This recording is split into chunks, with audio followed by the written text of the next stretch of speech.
All right, everybody, welcome to another week of Game Wisdom Live. This is going to be for the week of November 3rd, 2019. Then another crazy week of game industry news, and we have topics to discuss. My co-host again is indie game developer Shark. How are you doing? I am doing good. I feel good and bad at the same time after the latest dev chat with scrapping about 3, 4 months worth of work, basically all at once in one fell swoop. But the end result is better. So like I feel good and bad at the same time. Yeah. And that's going to be a really good segue when we talk about our discussion on accepting criticism later in the chat. But Hmm. I guess for me, as always, some brief updates. We've updated the goal for the month of November for hitting our monthly funding, as well as, I guess, doing a play of Shenmue. I was debating between Shenmue or Death Stranding. I'm not sure what people would want to see. Nobody's ever heard of Death Stranding yet, right, Shark? What game? Yeah. No one knows who Hideo Kojima is. Who? Mm-hmm. That game will probably, as like a bit of foretelling here, we'll probably have to do a video games or art or reviewing art topic at some point this month after everyone's done yelling about Death Stranding. Oh yeah, probably. Wait, But, what game? the FedEx simulator. FedEx. Right. Why didn't they go with UPS? Maybe not enough marketing for it. Mm. They have everyone in the game. There's like, they say like there's a few dozen cameos of random people in that game. But in terms of the channel, we've officially gone over the 5,000, and I guess we are hopefully going to be on track to hit 10,000. I have no idea when. I need it again. We need to come with some more controversial topics. Bring in all the haters. Well, we got one. Well, it's not a topic, but we got Blizzard news. So I mean that's controversial. Yeah, I'm still waiting to get confirmation on book number 3. I'm hoping I'll get it this week. I have another presentation for it tomorrow, so I'm excited about that one. And I was really impressed. We finally got the remote couch play to work on Steam, and I think that was a fantastic addition for the platform. Oh yeah, that was really good. Except for a few times when Mm-hmm.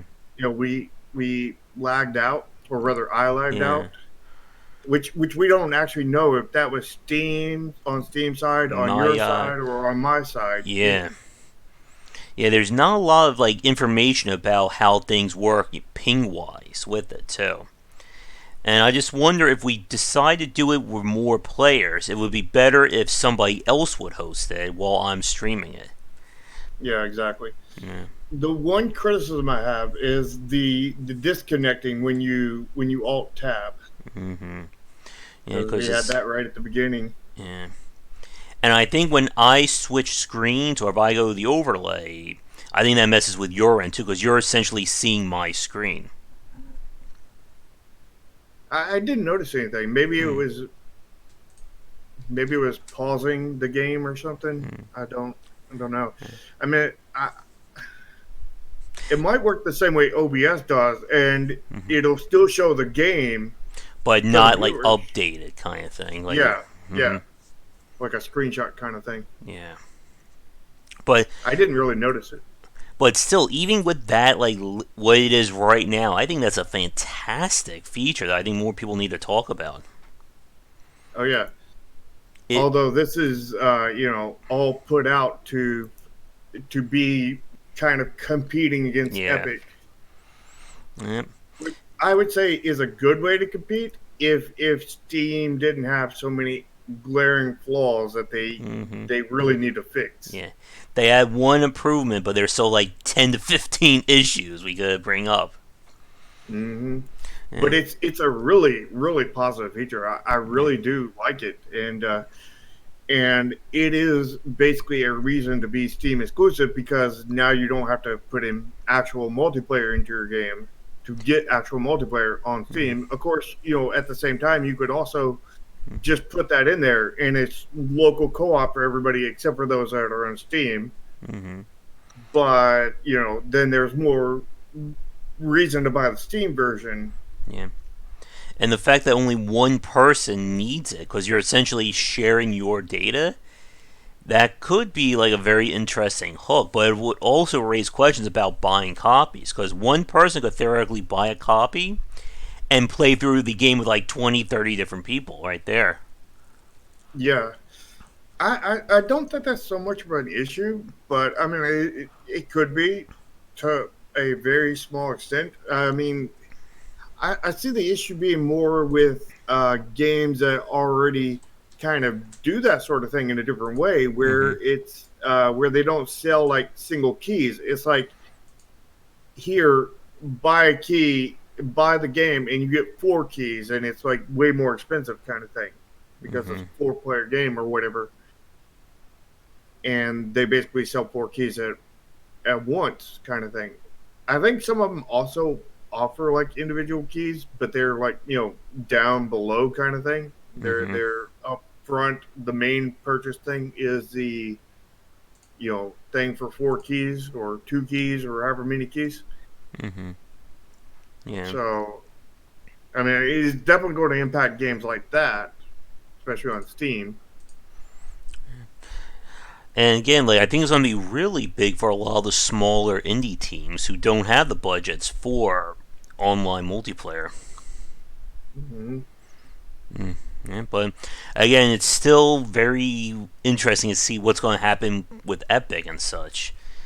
I know they're talking about doing another big update to the store, so we'll see what they're going to add. I really wish they would add the ability to take screenshots in game because I could really use that for some of the reviews I'm writing. Yeah, I mean, they definitely need to add a lot of stuff. Like, I generally don't use pretty much any of the features of Steam. Mm-hmm.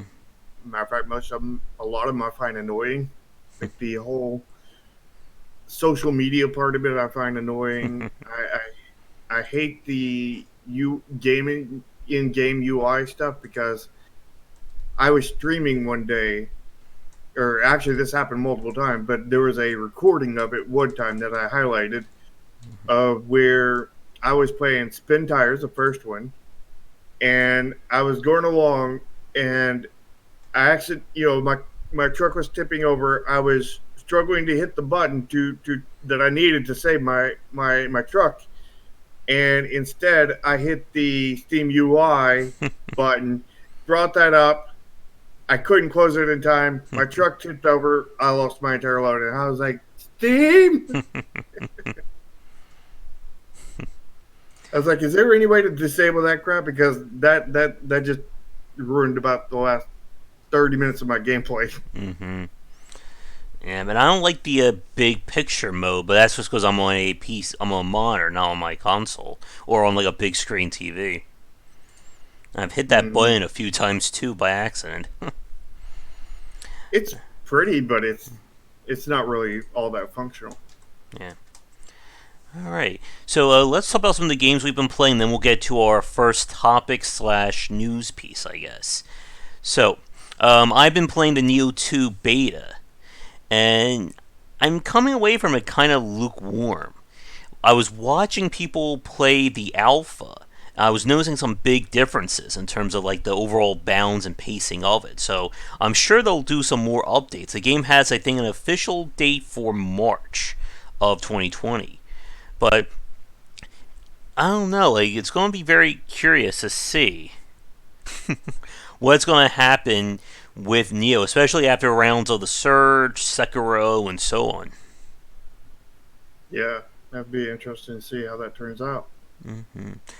Other than that, we've been playing a lot of classic games. I have on deck for tonight Breath of Fire Dragon Core that I'm really excited to play, as it was kind of like the proto roguelike before roguelikes became popular.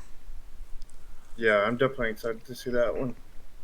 And I know we were talking about this last night, but you have a lot of games to update this week about what you've been playing, right? Oh yeah, yeah. I've been busy after the Steam sale. Like the people who I play Factorio with, my Factorio server on my Discord, community thing, Mm-hmm. we haven't been playing lately, so um, I've had time to play other games. Mm-hmm. And I bought crap ton of them in the Steam sale, and I've gotten to play a few of them. I got to play. I've been playing a bit of Change the Homeless Survival Experience, which I am really enjoying. That it's you know having being homeless a few times, like I can identify with a lot of things they put in the game. But not some of the others because I had a car and everything else. But like they have a really good design, and like even though I mean like I didn't go, I guess you would say, as homeless as other people in the homeless thing. I knew them. I was friends with them. I roommated with some of them after we moved into apartment, for a few years.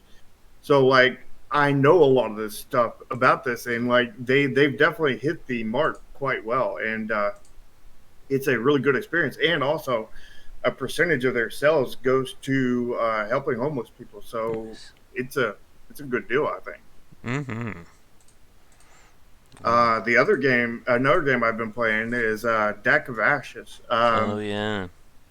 How is Uh, that I'm one? I'm still on my first playthrough because I guess I got good because I'm like on the, I guess, third boss or something, and right now and working through it, and I'm enjoying it.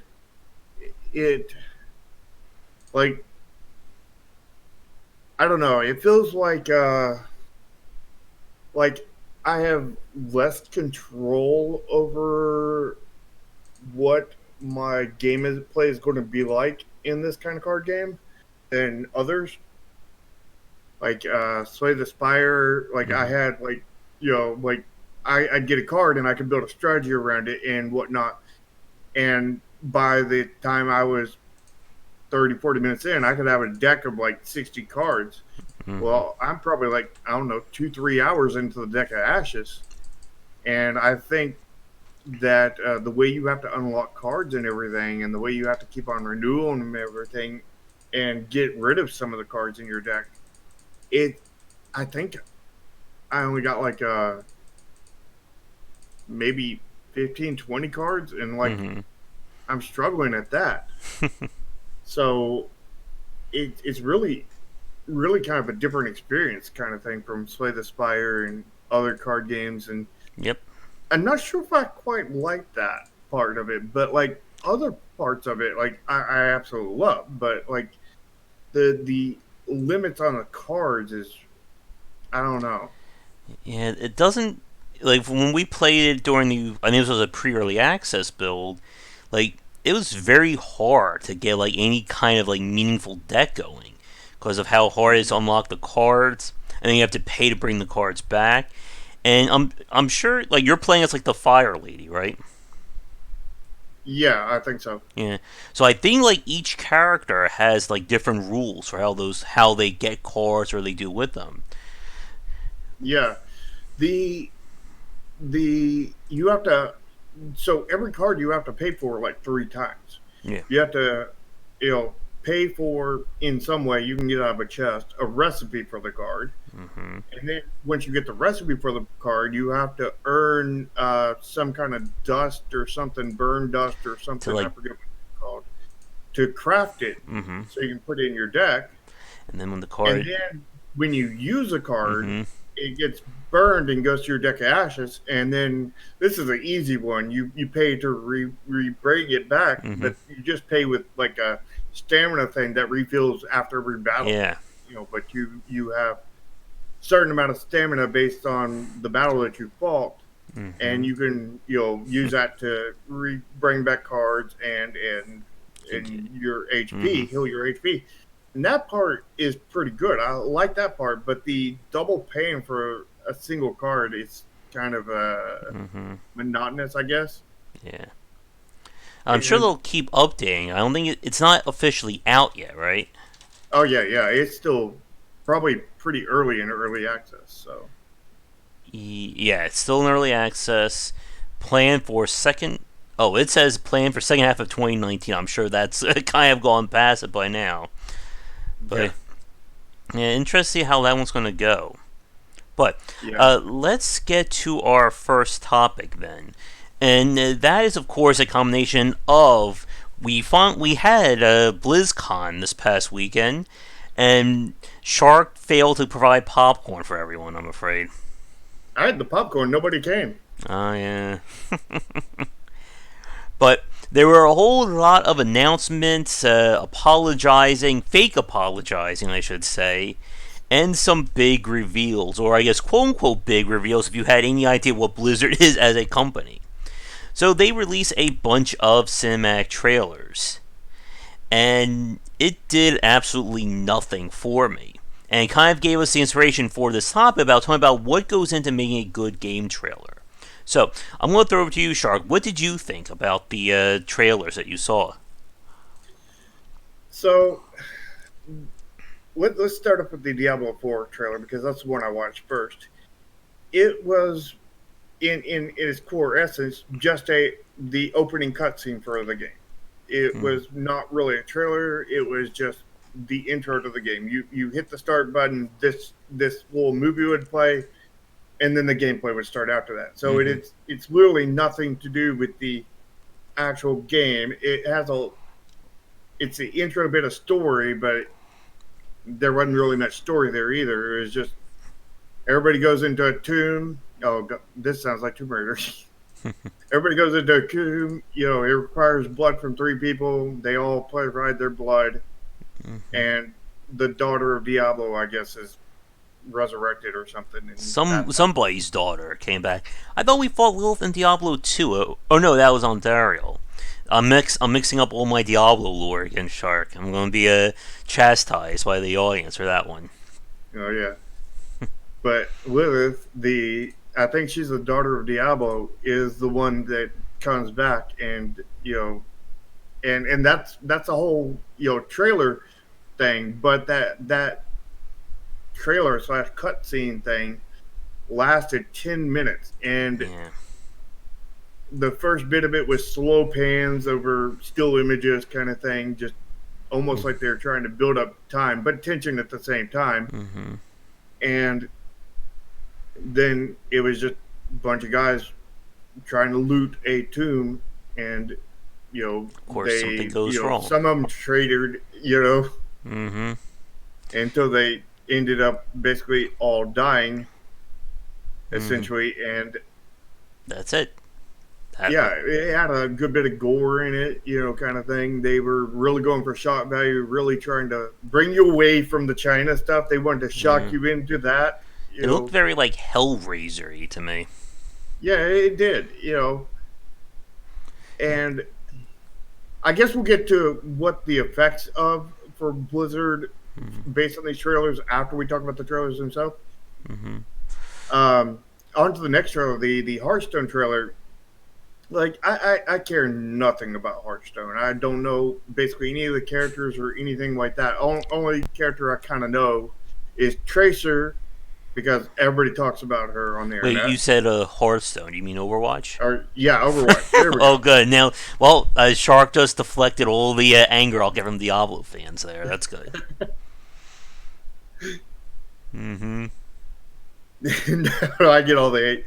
So Overwatch, we got Tracer, and the other one that I knew slightly was May, which is the one that everybody's making Yeah. the anti-China stuff with, the China protest stuff with, and the like I said before, I really don't care anything about Overwatch at all. But Mm-hmm. like the trailer, like well, again, it's just the opening cutscene, just the same as Diablo. But like it did really make me feel for the characters, kind of thing, and they did a really good job. I mean, none of these trailers were just slapped together, Mm-hmm. but mind you, they when we get to the a little bit after that, they were definitely rushed. They were rushed without sacrificing quality, but they were definitely rushed in order to Mm-hmm. fight it. And the third one they had was the trailer for WoW, where I guess it's an expansion kind of thing. I haven't And played World of Warcraft in 14 years, so your guess is as good as mine on that one. I basically haven't played it ever. I played it for like maybe like 20 minutes about 2 years ago or so. So we should totally discuss all the lore in that trailer, right? We'll get it all right. Oh yeah, yeah, absolutely. Yeah. But that was again just a opening cinematic kind of thing, and it was a battle between two two different beings. One was like I guess a dark elf, and the other one was some guy with a helmet, Mm-hmm. and they fought it out, and it was a good looking fight and everything. It was only Mm-hmm. 5 minutes, Mm-hmm. but I guess we look at the kind of end result with Blizzard kind of thing, and we all know why these things came out.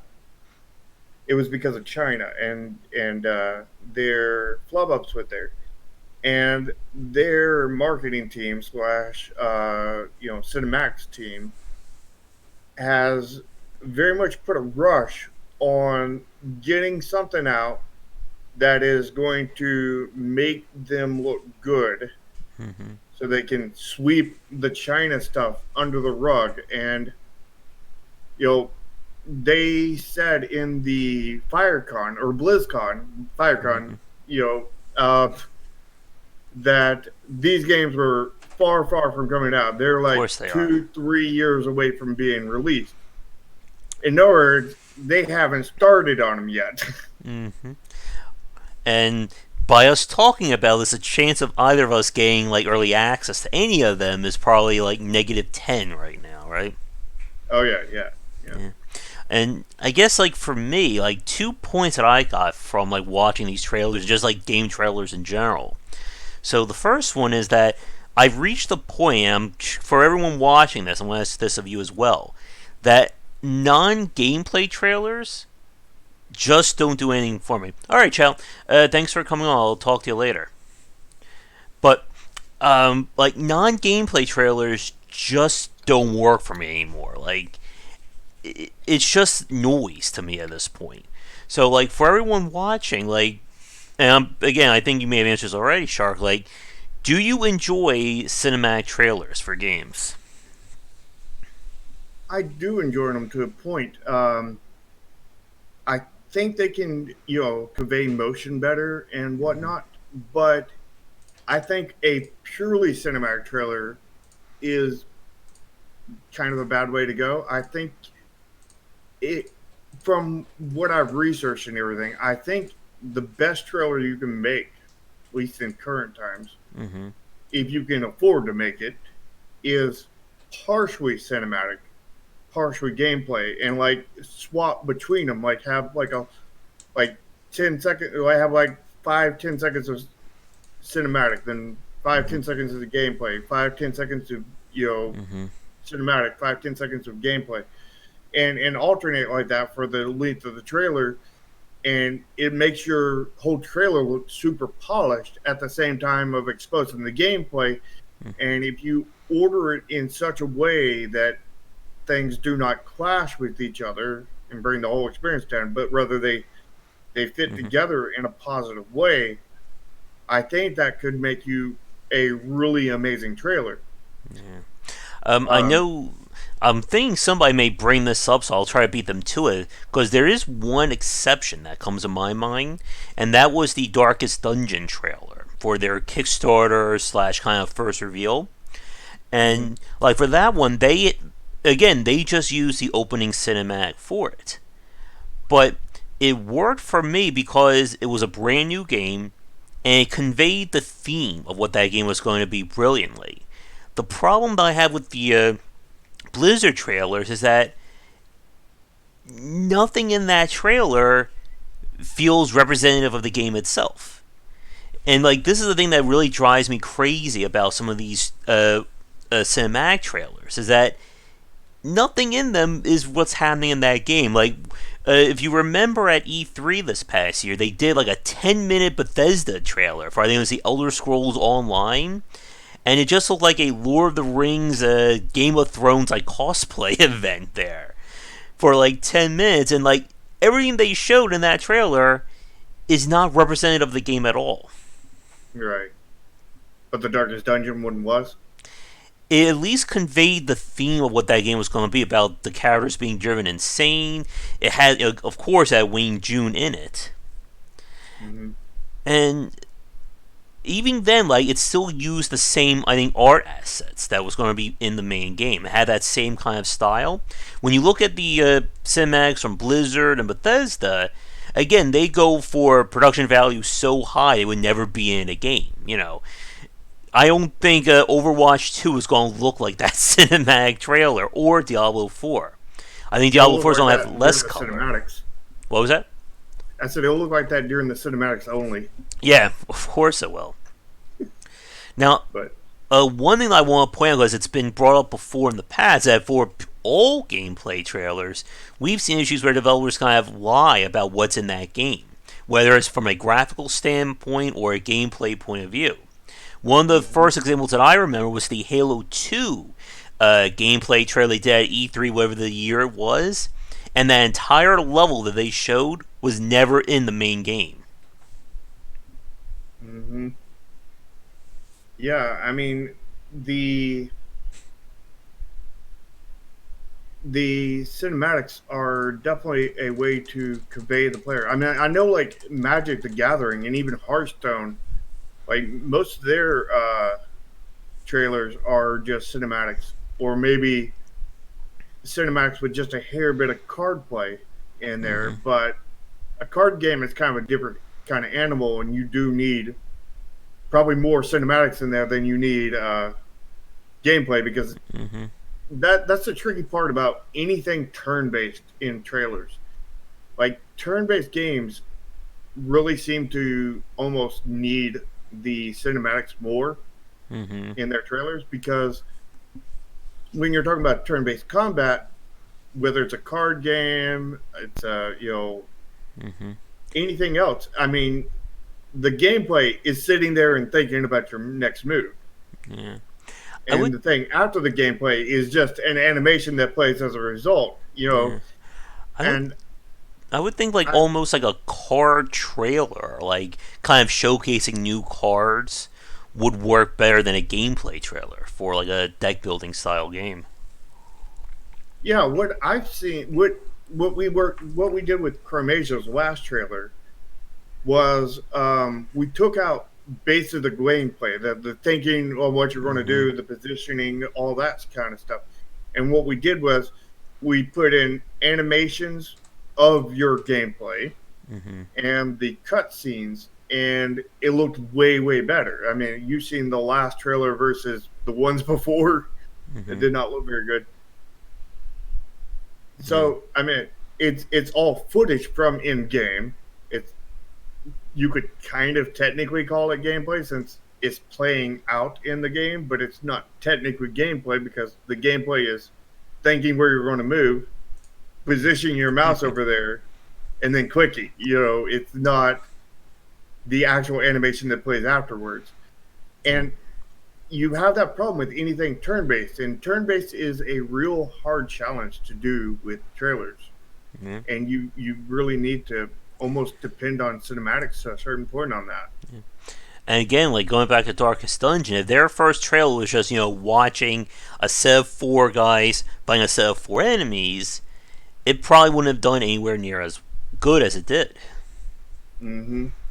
And like here's like the weird thing I was telling Shark about before we started the stream. Like I was watching the World of Warcraft trailer and the Overwatch one. I had them on mute. I was just watching the scenes themselves, and the strangest thing happened. Like while watching those trailers, I think I finally understand why there's people who hate kind of like the Marvel Cinematic Universe or like the Marvel movies. Like they're competently put together really well, but it still feels like very derivative in how they show up. Like I was watching the World of Warcraft trailer, like okay, so this is like the slow motion pan of the character staying menacingly. Here's a one with the character standing there, she's about to do something amazing.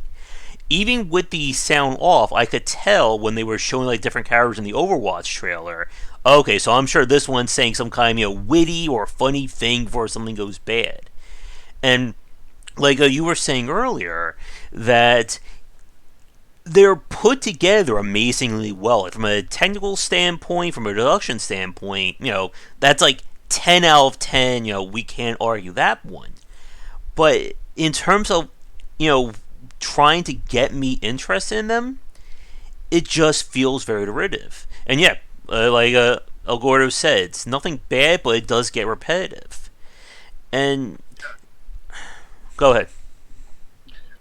The they like you said, they're really well put together. They look quite polished. They're quite polished indeed. But that doesn't change the fact that Blizzard absolutely rushed them Mm-hmm. in order to basically a peace offering to people who don't like Blizzard supporting the crap in China.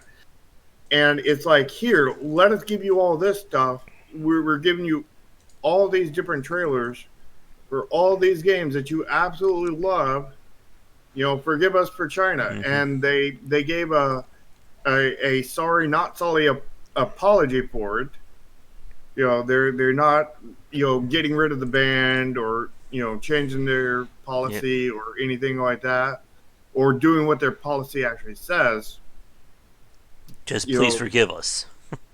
yeah, we're not sorry, but forgive us because we want your money. It does beg the question that we'll never find out. What was the original plan for BlizzCon going to be? Because we'll never Probably, know that. if I had to guess, it was the World of Warcraft. Hmm. The World of Warcraft was probably the only thing in there for that because uh, they've been a while since the World of Warcraft. They've been probably working on a World of Warcraft build.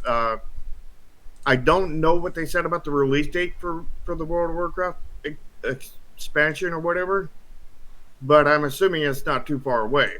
Hmm. When they were talking about the Diablo one, they said it was, you know, 2, 3, 4 years Hmm. away. AKA, they haven't even started on the game. They just rushed out this trailer to get you to forgive them. Yeah. And they said pretty much the same thing about Overwatch 2, is that it ain't coming very anytime soon.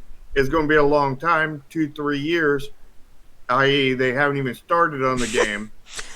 Like Ogura's only 2 to 3, 4 BlizzCons away. You mean that's 2 to 3 to 4 more Blizzard fiascos away? Maybe we'll have No, that'll be another. next week. Yeah. And getting back, Neil asked this earlier if I was interested in Overwatch 2. I think I'm with you, Charlotte. It's not doing anything for me. And there's one thing that I wanted to bring up about this. One of my friends was tweeting about this. So Overwatch 2 is basically just going to be like all PvE content with a few new PvP maps. And all the content Overwatch 1 is transferable to Overwatch 2. But their Mm-hmm. pricing, I think, at like $50, $60. So it sounds just more like a stupidly expensive expansion than anything else. Yep. Yep. Several people have said that it's just a stupidly expensive expansion, and I would agree with that.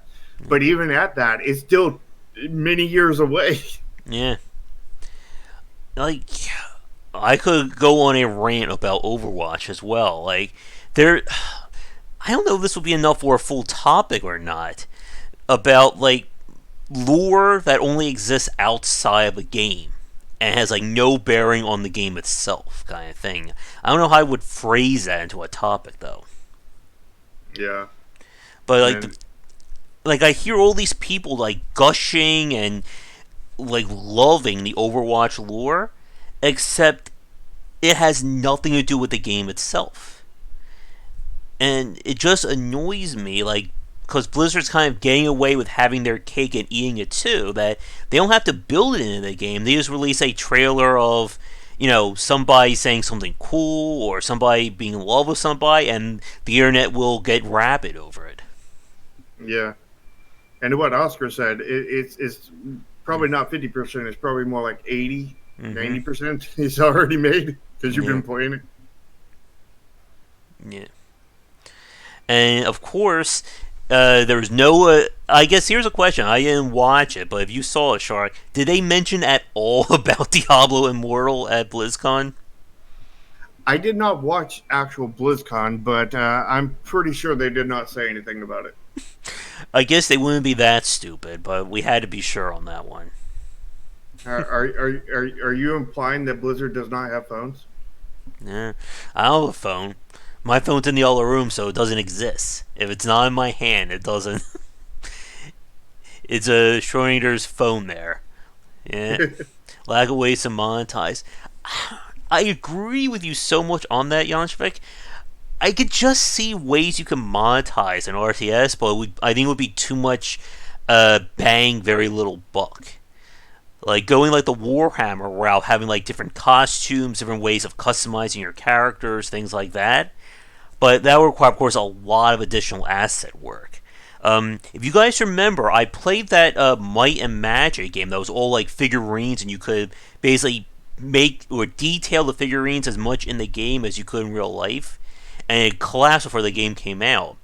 I would love to have seen something like that in an RTS, but I think that just wouldn't have been enough value to get people to spend money on. Yeah. Well, I mean, some people would definitely Yeah. would. Diablo Mobile. And one last point, and then we'll talk a little bit more generally about cinematics, and we'll move on to our next topic. Like, the stuff I'm hearing about Diablo 4 does not sound all that interesting. It's going to be forced online multiplayer again. PvP that you'll have to go into PvP zones for. So it sounds like a quasi MMO. They're reducing the amount of stats on loot. You can only go up to level 40. Skill points are back, but they're not refundable. That's the thing that just, I don't know, like as an ARPG fan, it's driving me crazy why you can't refund skill points. Because Probably because they charge for them in some way. it's the one knock I have about Grim Dawn, that I can't respec my masteries in that. That once you put points into it, they're locked in permanently. I know why they did it, but it's just so frustrating that that's like the one thing you can't change if you make a mistake. Well, the old developer way of creating a problem and then selling you a solution. I mean, Mm-hmm. they probably will be doing that in Diablo 4. Mm-hmm. Oh yeah. Would they be crazy enough to have a you don't have to go into PvP areas if you buy this update or this upgrade. Yeah. Or you can respec your characters if you pay us $5 every time you want to respec. I love how they charge you to have additional character slots in Diablo 3. That made my mind like flip for a second when I heard that. Yeah. And there were rumors that a lot of the stuff they were talking about Diablo 4 was kind of a rumored another expansion to Diablo 3. So I don't know how much weight there is in that one. But Probably a good bit because they probably just like, we were going to do a expansion for Diablo 3, but you know what? We need to put out Diablo 4 right now because publicity hell is happening. We need to make it up for it. So let's push all this stuff out from the expansion and just put this into a different title. what I mean, Mojo, is that you cannot swap masteries once you put a point into one. So if, let's say I build a character and I don't like, let's say, wow, I've already blanked on all the names of the classes. That's good. I don't like the soldier class. I'm kind of locked in that character unless I completely restart. There are mods people have released that let you do that, though. Yeah. And perfectly there, El Goro's point. Like, Path of Exile basically took all the excitement and fandom of Diablo 3 when Diablo 3 squandered it with its first release and the auction house. Like, that is the case, like, the perfect example of a game being in the right place at the right time. Everyone's pissed off Diablo 3. What are we going to play? hey, there's this new ARPG that does everything better. Let's go to that one. But Ramin was in the right place at the right time with his game, and right after the Hearthstone banned Blitzchung. Yeah. Yeah, but I want more alternative Yanch. Like I was saying this on tour. I would love to see a sequel to Grim Dawn. I know they're working on another expansion and Asura. I want another one of that from those developers. But before we move on to our topics, let's get back to talking generally about game trailers. So I think we do want to try and uh, have a conclusion to this. Well, game trailers is one of our topics. Yeah. So we can now officially start. Yeah, there we go. That we've been talking about for a while. I think for me, like you said, it really depends on the game itself. But if your game is going to be mechanically driven, then I need to see what those mechanics are. We've got off top. We'll go back on Diablo for a second.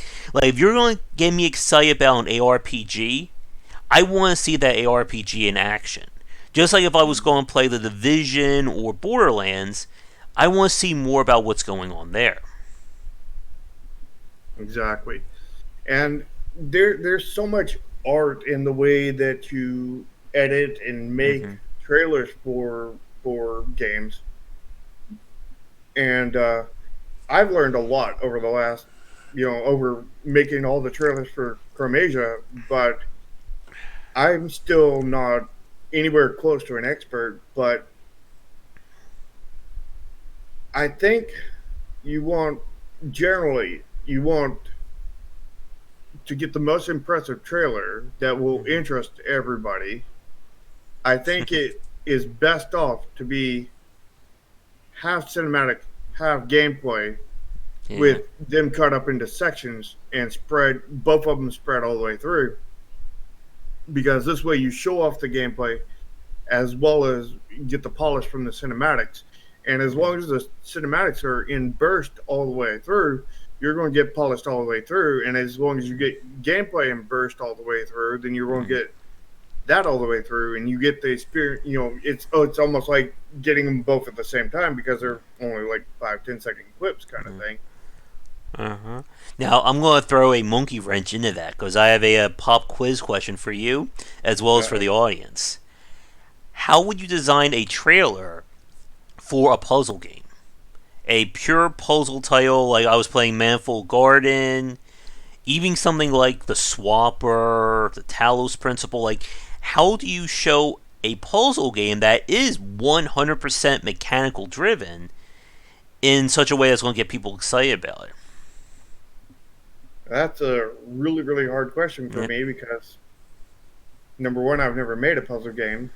Number two, I don't think I've ever played a puzzle game, so... I am just thinking right now, all of Zachtronics' game, except for the latest one, that's more a visual novel one. Because I cannot imagine a trailer that would get somebody, hyped up to play Space Chem or Shenzhen IO. Here's all this programming. Do it. It's so exciting and fun. Yeah. I think you would still need to do the same method of part cinematics and part gameplay.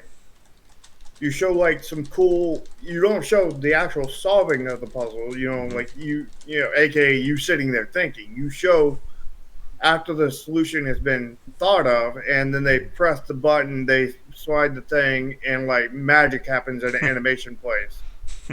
You show that, and then you show a little bit of cinematic, and then you show that kind of thing on a different puzzle, that kind of thing on a different puzzle, and you just show right after the person had the aha moment and just figured out the solution, and they just bam, solved, kind of thing. Now, there's one thing that we didn't talk about. I think we really need to bring up for this conversation. How long should a good trailer be? Because earlier we mentioned, of course, Diablo 3 trailer was, I think, 8 minutes. It was 8 minutes for Overwatch. I 9 or 10. Something like that. And I'm going to look this up very quickly because I want to see how long the Darkest Dungeon trailer or the concept that they did went out. But while I'm doing that, like for you, like and for the audience, like how long do you think a trailer should be? Oh, here it is. The original concept trailer for the game. Oh, that was very loud in my ears. Was 2 minutes and 40 seconds. And Steam seems to like to autoplay with sound on. Thank you, Steam, for that. But that was 2 minutes and 40 seconds for the Darkest Dungeon trailer. I say it depends on where you're planning on putting the trailer. Mm-hmm. If you're taking it to like BlizzCon or something and you have a captive audience there watching, make it long. Okay. But if this is going to be on the front page of Steam, make it very short, quick, and fast. Yeah. 30 seconds maybe. If it's on YouTube, you're putting ads out on YouTube as your trailers, keep it fast. 30 seconds, 15 seconds, somewhere around there. If it's like a secondary trailer that's on your Steam page or whatever after your first one, make it as long as or short as you want, because it doesn't matter. The one that matters, the length, is the one that is there right on the landing page. Right, because you have to hook the person right away. Now, when you have a captive audience at a BlizzCon or whatever, ain't nobody leaving. They paid to be there. They paid to watch your trailers. I mean, the longer your trailer is, the more they're going to approve of it. So, and the more trailers you got, the more they're going to approve of it. So, make it as long as possible, as long as you got content to make it for that length. Yeah. And for like secondary trailers and stuff on Steam, I would say don't make them, and not as long as you can, make them as long as you can, providing a good enough content experience.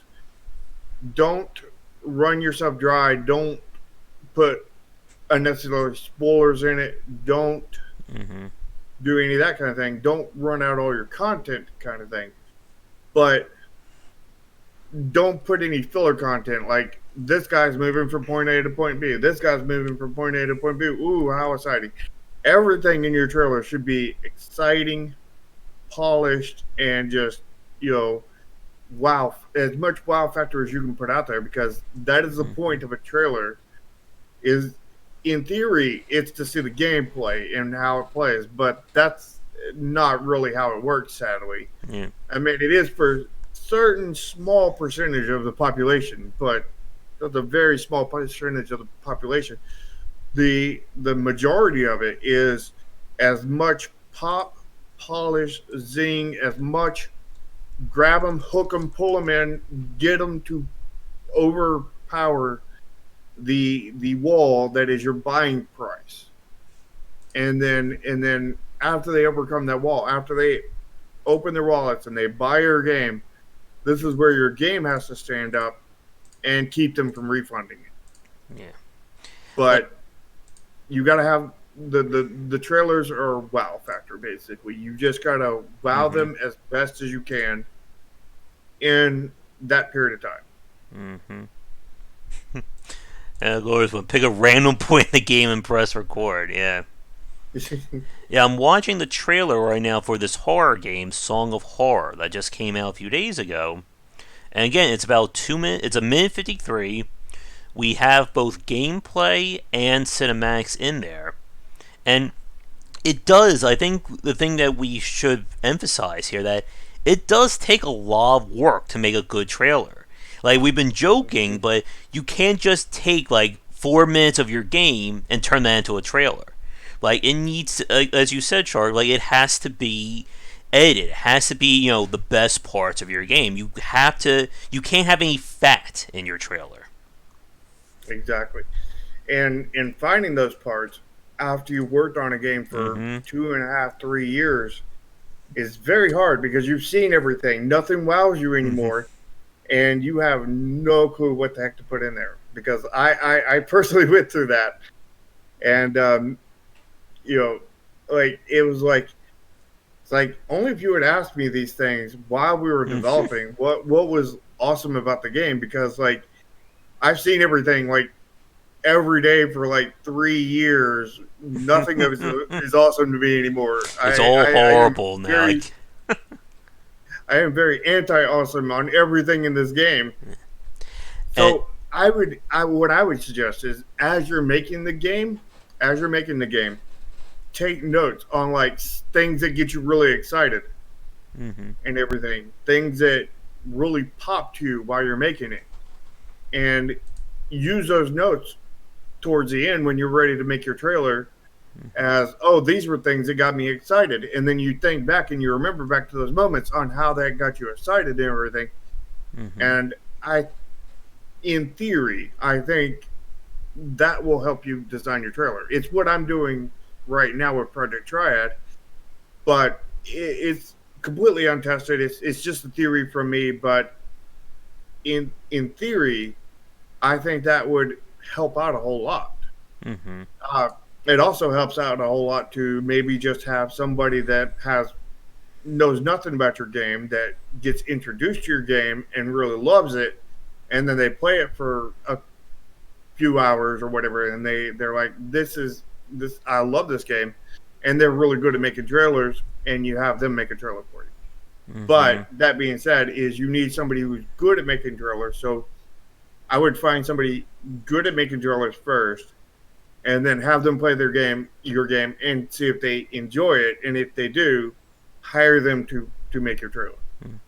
And I think to add on that, one thing that doesn't work for me are the fake player reaction trailers that we see, especially from the mobile market. You Oh get yeah. a random YouTuber or streamer saying, "Oh my god, I'm so excited about this game. Oh, I love it." Again, I can't do any YouTuber reaction videos or YouTuber reaction shots here. You need to get good at that. Mm-hmm.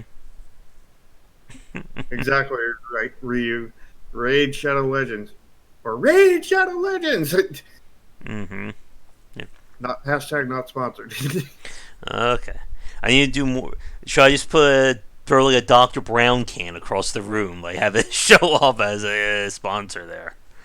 Oh Yeah, yeah, yeah.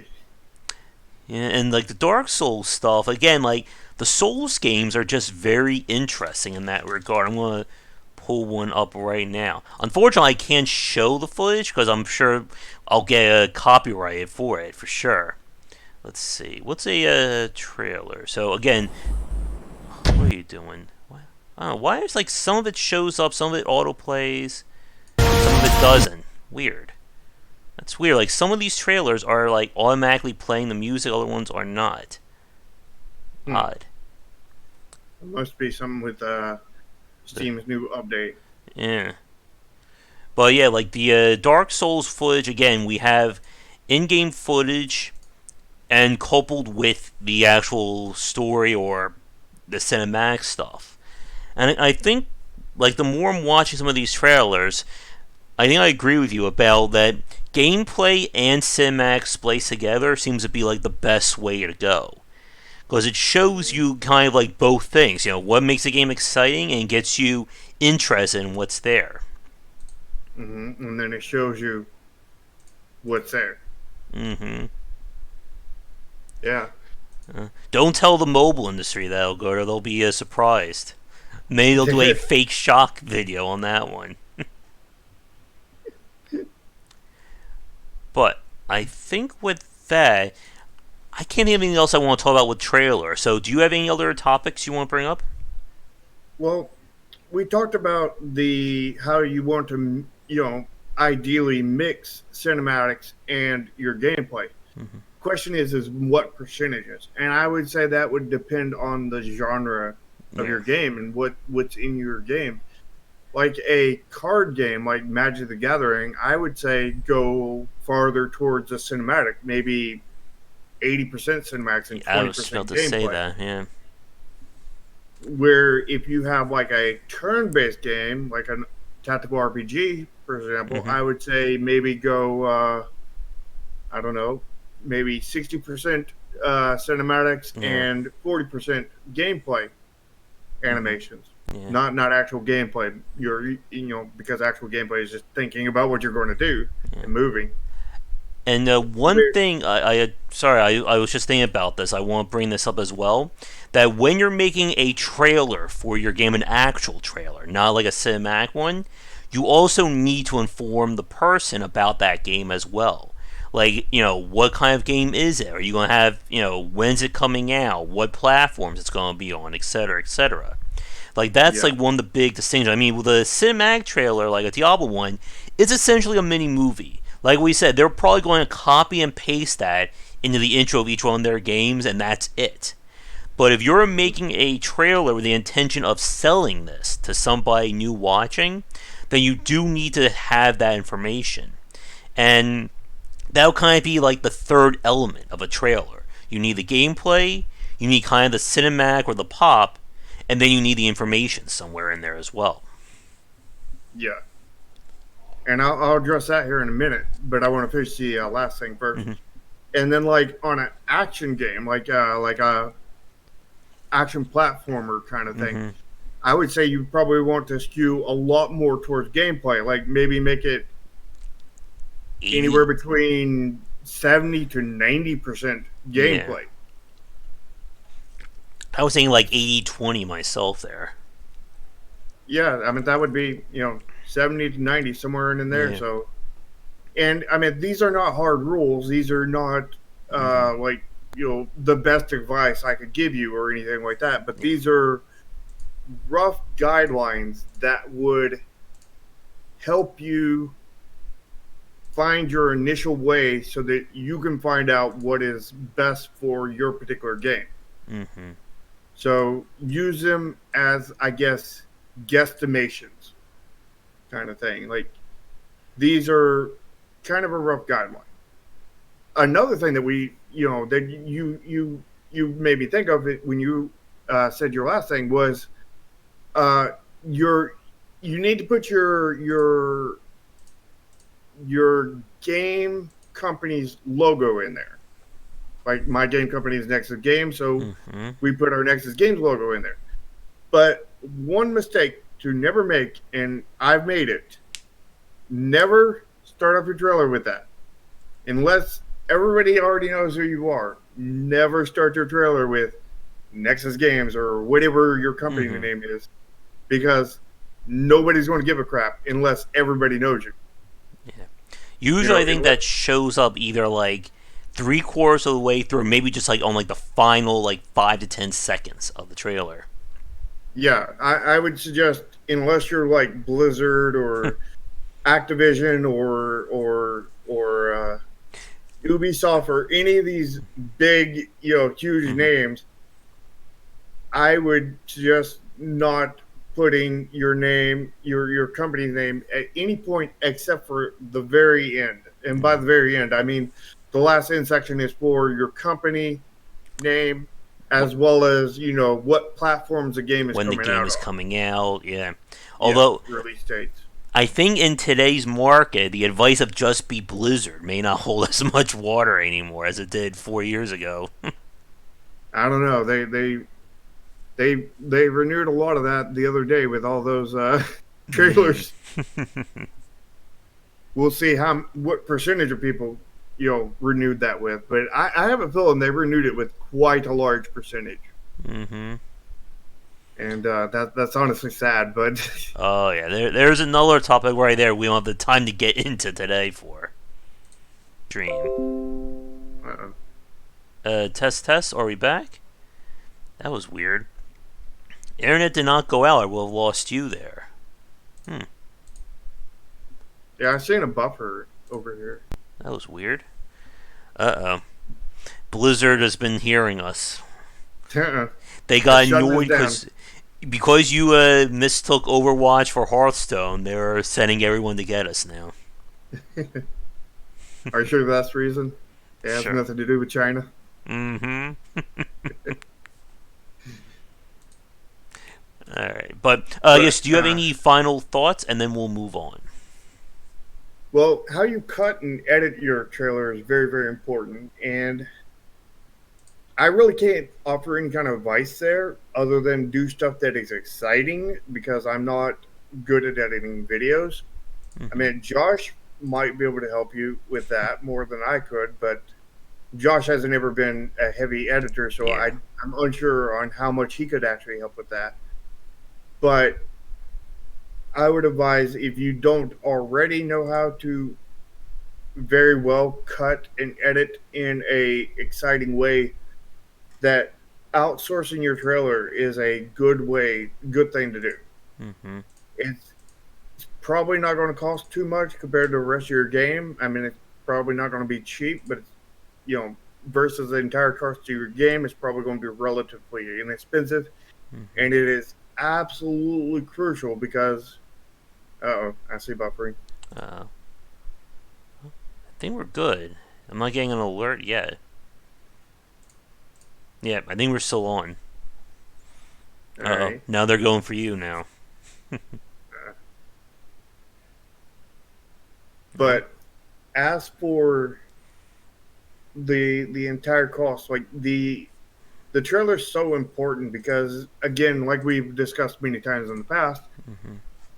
what in the end sells your game and gets them over the hurdle of laying down the money to buy your game, to actually experience your gameplay, which is what you want them to do, and find out if they want to keep it.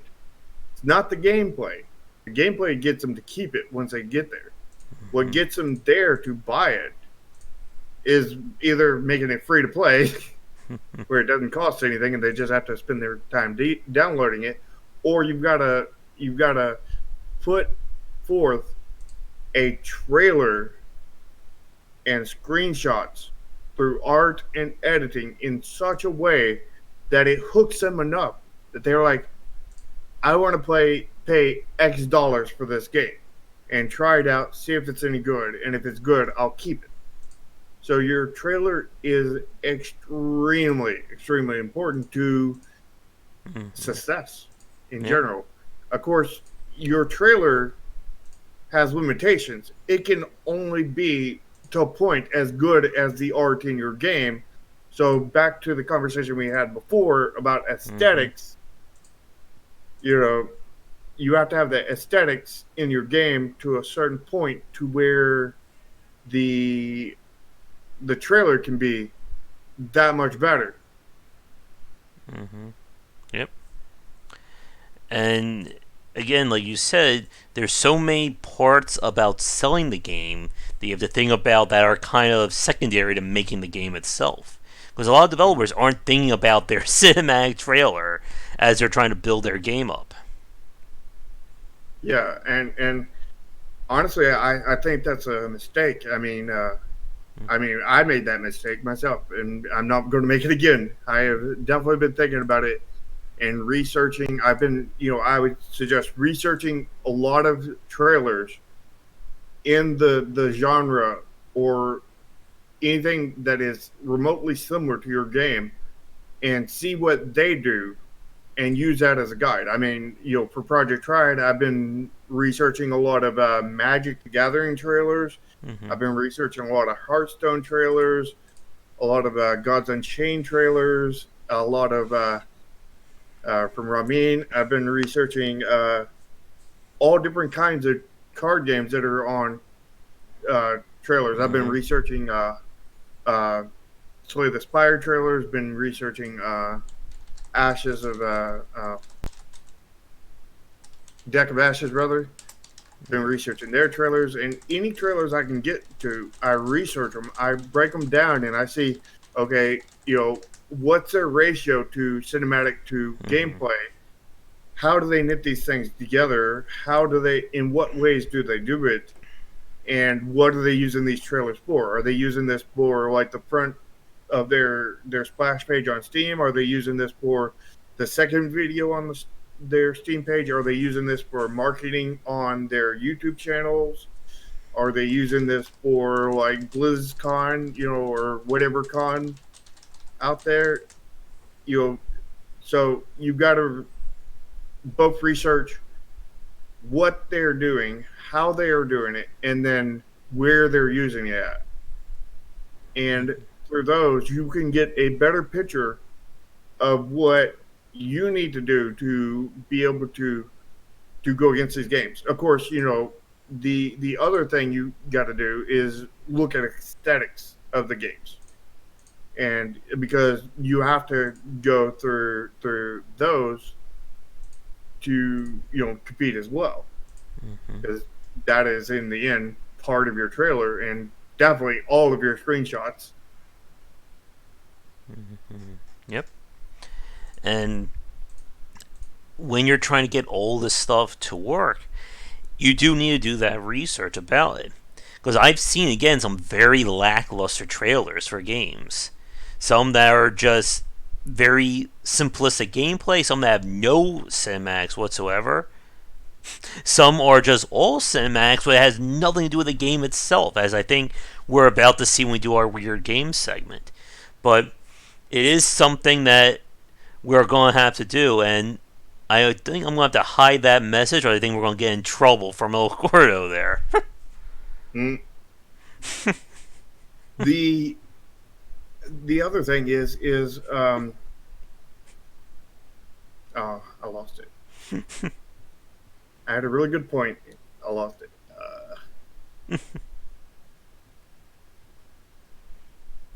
Drats. Oh no. Hopefully, I'll think of it later. Alright. It should come up during our weird games segment, I think, as Hopefully. things go. Alright.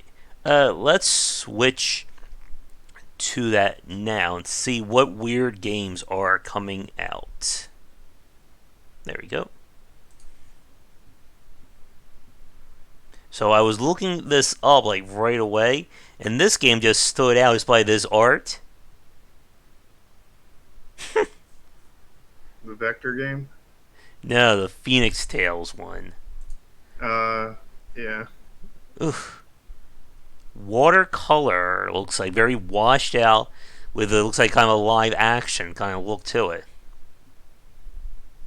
Yeah, Has they just got went out and took a bunch of photos, then scrambled them up a little bit. I wonder if that's a developer working on that game. If very likely is. Hmm. Motion capture actors which are then cartooned. But it's not an indie label though, or an indie genre. So it must be a triple A. Mm-hmm. Short scary stories. This one it looked interesting until I clicked on it, and it's a one button auto runner or one button auto runner. Yeah. Not an auto runner. That's like a mobile game. Is that I don't see any reason to have an auto runner on PC Mm-hmm. other than porting it. Rom guns. What the heck is this? 20 levels, bosses.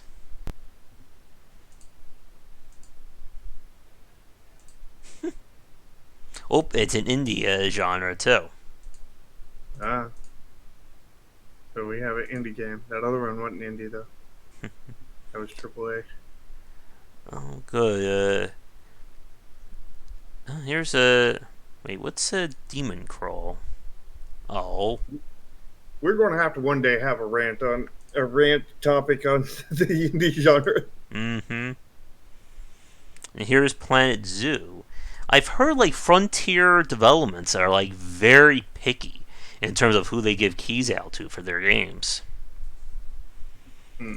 Like unless you are going to love their game and say nothing but good things about it, like they will not give you a key for it. I mean, that's kind of how a lot of triple A's do it too. Huh? I'm gonna put one in, but I am not holding my breath for that one. I still need to play Planet Zoo too at some point. Beautiful bricks. Guildmaster Store. Okay, Now I'm getting. Oh, go the way ahead. I did it was I was picky too, but I was picking a different way. I was picky to where like we were releasing a tactical RPG. I was picky to Mm-hmm. where they either had to have videos of tactical RPGs, or something along that lines. that would provide their audience would might be interested in the game. And they might be interested in the game. I think I did play Blade of Darkness. I played a demo of that a long time ago, but never played the actual game. But here's a rant that's starting to build up. I'm really getting tired of these bait and switch of these games that they have like a really cool thumbnail and turn out to just be a match 3 or a puzzle kind of or a cross kind of game. Yeah, but that is a good marketing Yeah. tactic. You got to have the the first the little thumbnail is so important. But if you instantly let them down the second they click through, you're going to lose what you just gained, kind of thing, and probably lose it even bigger because they're going to be pissed now. Yeah. And here's one as you were just talking about in terms of like giving you like information. Like the game itself, it says it's an action RPG, but it's not telling me anything about why I should play this game. An action RPG with action gameplay, unlike any other treasure hunter game, like this looks to me like a mobile game being ported to PC. I don't know about that, but it definitely does not do justice in the description. And I think that needs to be a topic for another day. Is we talk about descriptions for your games. Yeah. Maybe even next week because that ties in just so well with the trailers and whatnot. Well, you know what to do. Add it to the never-ending list. Yeah. Go all out, free to play, Putin life. I don't even want to know what that one's about. Marbles on stream? What? Stream interactive game on Twitch TV. Involve your viewers in fully physics-driven marble race?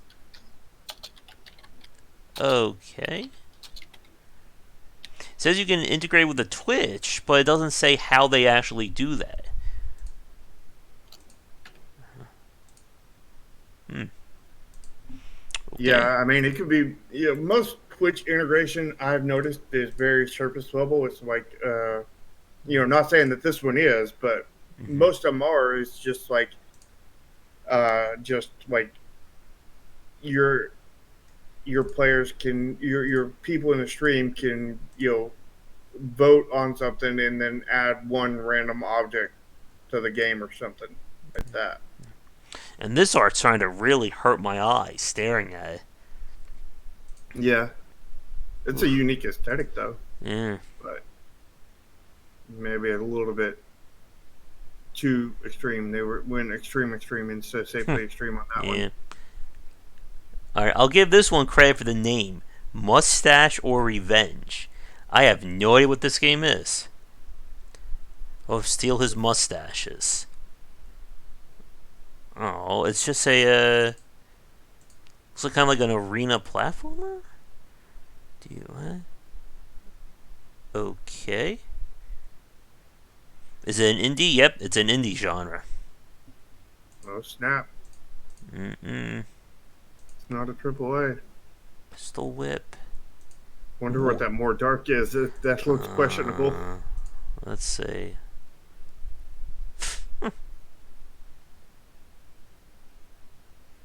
Okay, so it's puzzle game.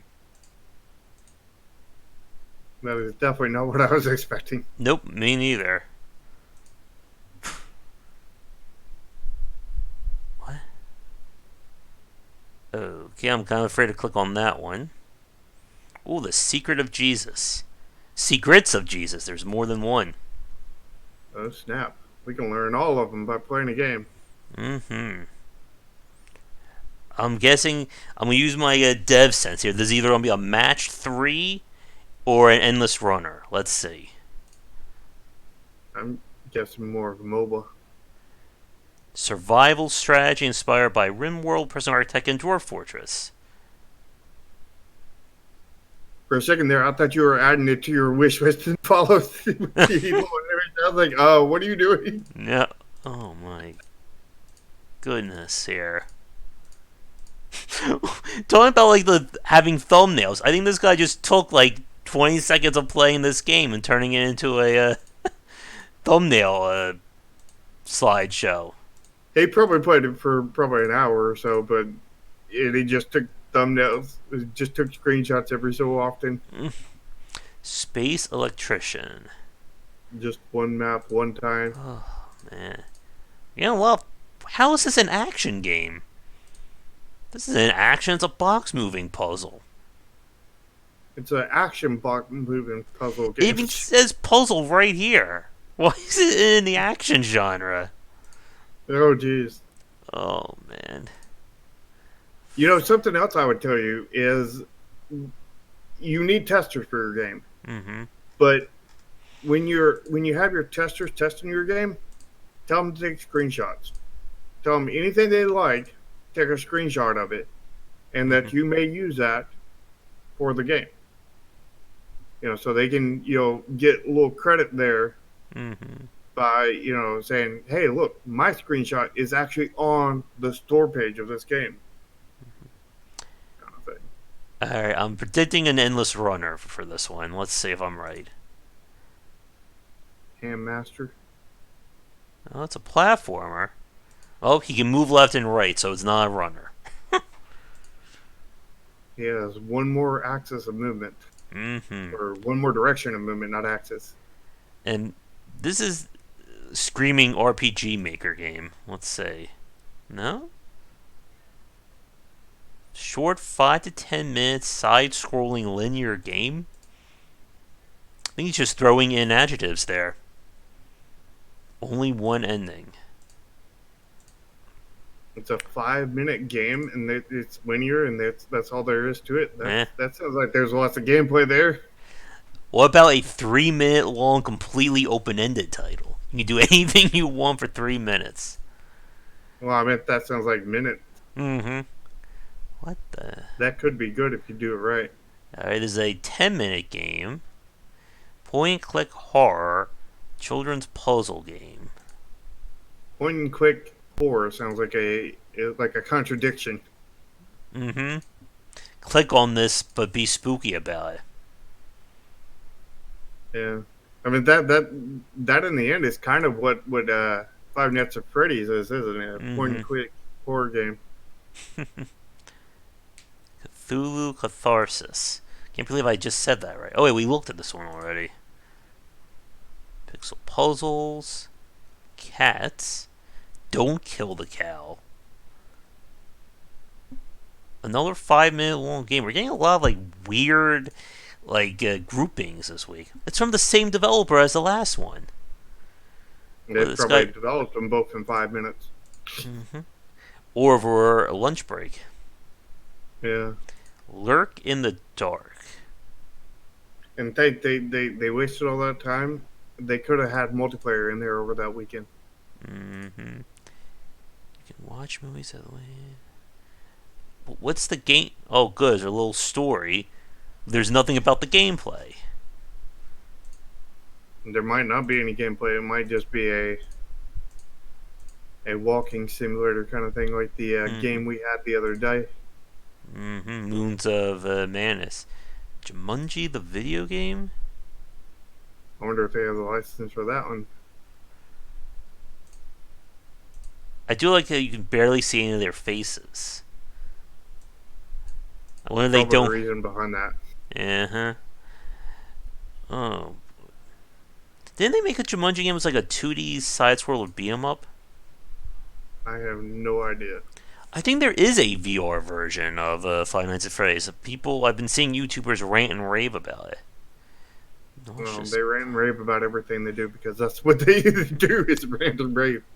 Well, this should get a Draken back on hyper casual hentai. Is that safely extreme? Yeah, I'm trying to summon him. Miscreation. Ooh.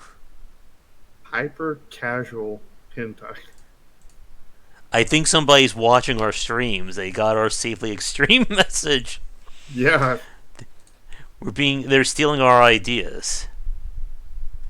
We got copyright it. Well, I mean that's a big plus in my book right here. I love that game Evo. But this gameplay, I don't know. Technically, Safe Play Stream is something we could technically copyright. We could also trademark it if we put it into a logo. Yeah. That's both trademarkable and copyrightable. We need to get For some those who don't T-shirts know printed up. copyright. Yeah. We should actually legitimately do that. No joking about that one. We should actually do that. Romancing Saga 3. That's that series from a long time ago. Yeah. I've heard people say really good things about this franchise. I've never played any of them, though. Yeah, same thing here. I played tons of RPGs and whatnot, but never played that one.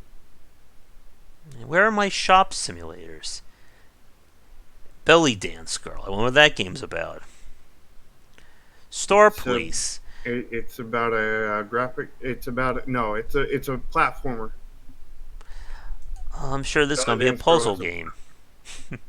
Oh, it's Tower Defense. It's an indie tower defense. Not AAA. They need to get good. Hentai cyberpunk sci-fi.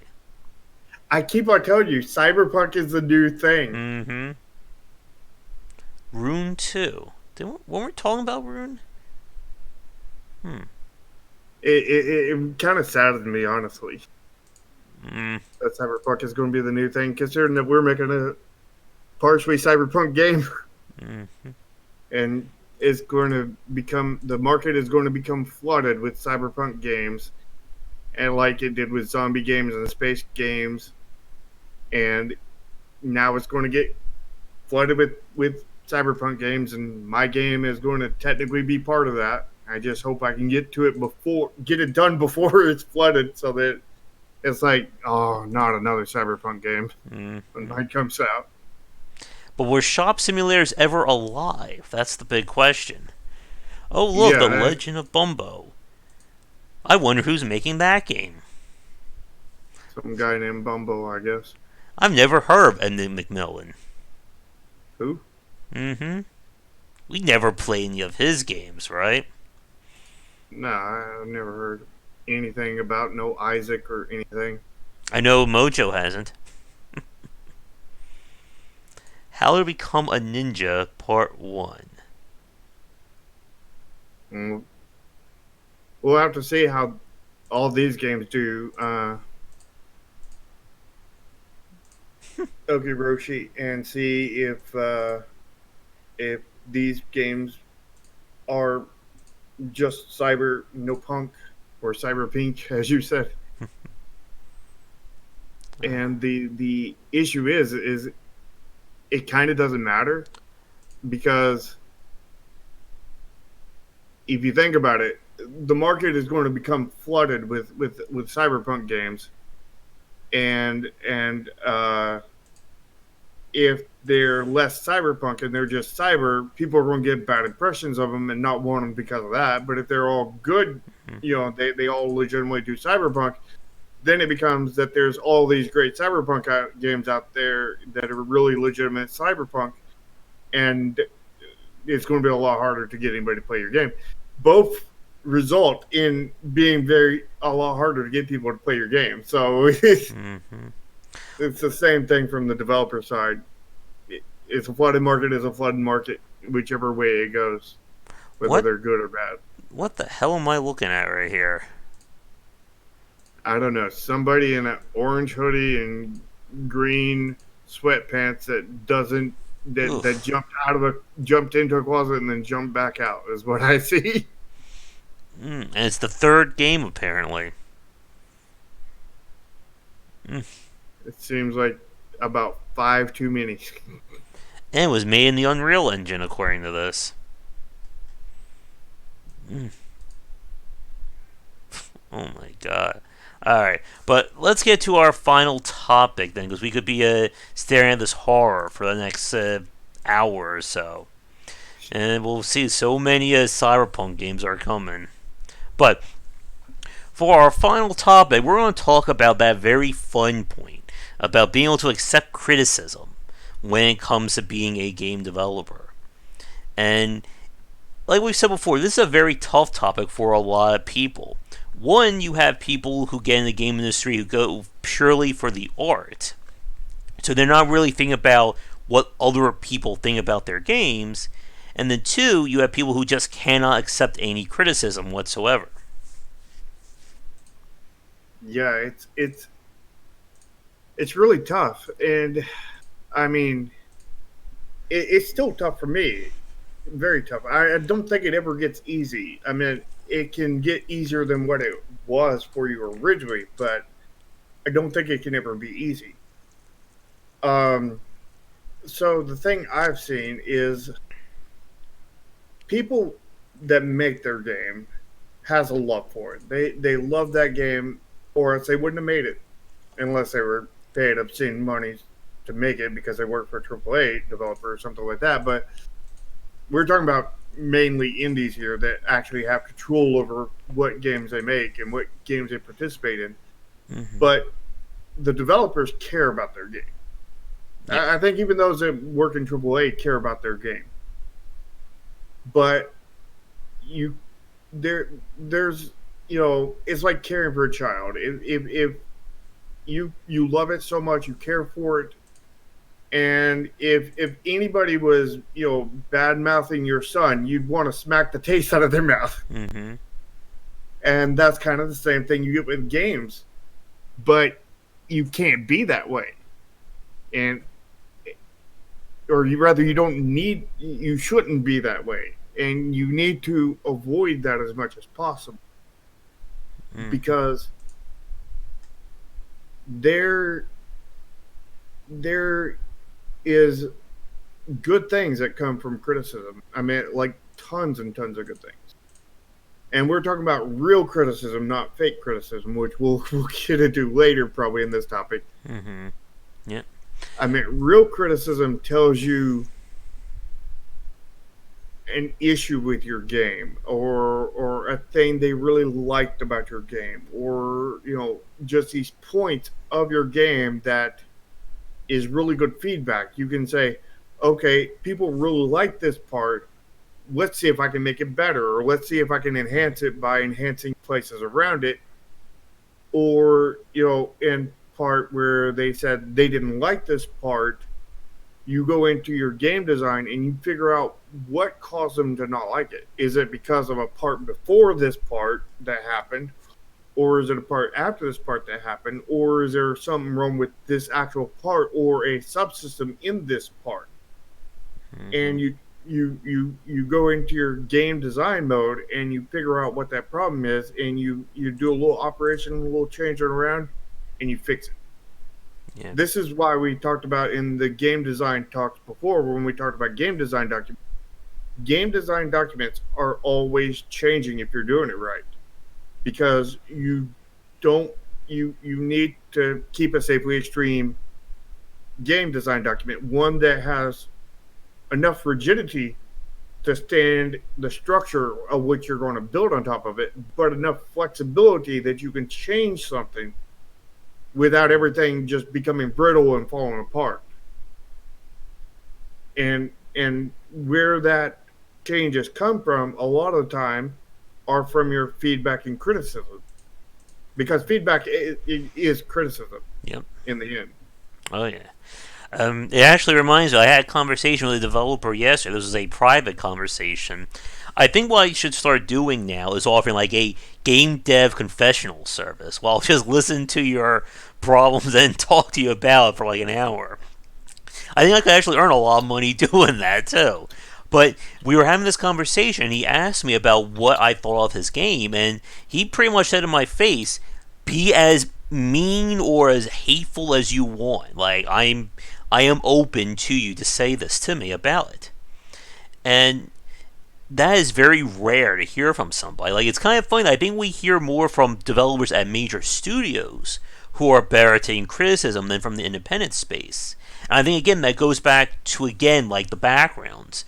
When you're an indie developer, you didn't get into this working at a major company.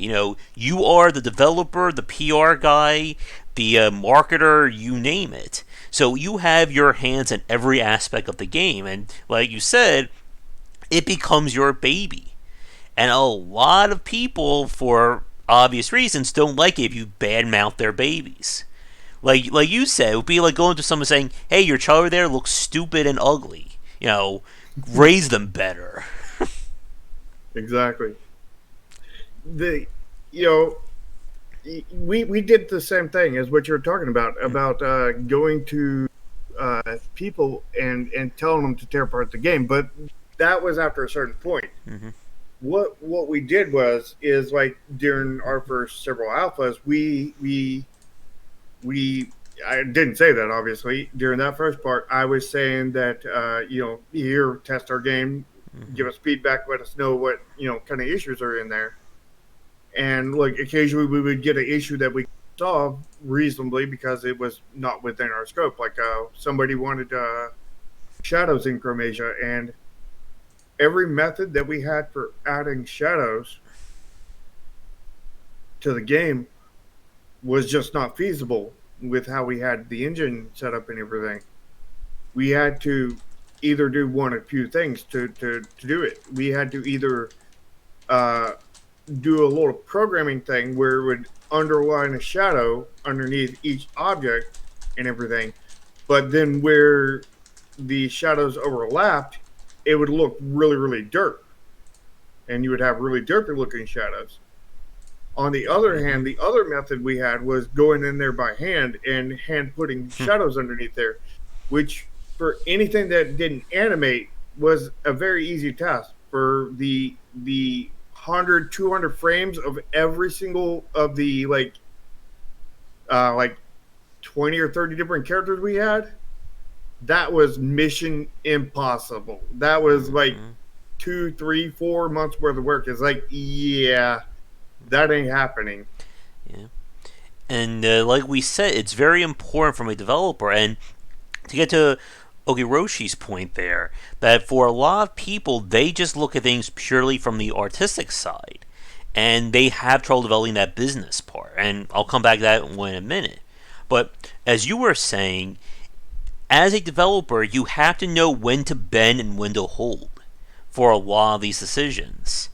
Because, like you just said, everyone can suggest every idea that comes to their mind immediately. Just add multiplayer to your game. Why don't you completely redo your art style? Add 10 more systems how your game works. Mm-hmm. And while you have to hold on to your vision, you also have to be able to loot out, what can I feasibly do? And will that make that game that much better to do it? Yeah, most of the things we implemented, but Mm-hmm. several things that were just way too much work or way too out of scope or just not feasible or that would I think bring the gameplay down. We said no to kind of thing, but there wasn't so many of them. There was thousands and thousands of things that we did improve.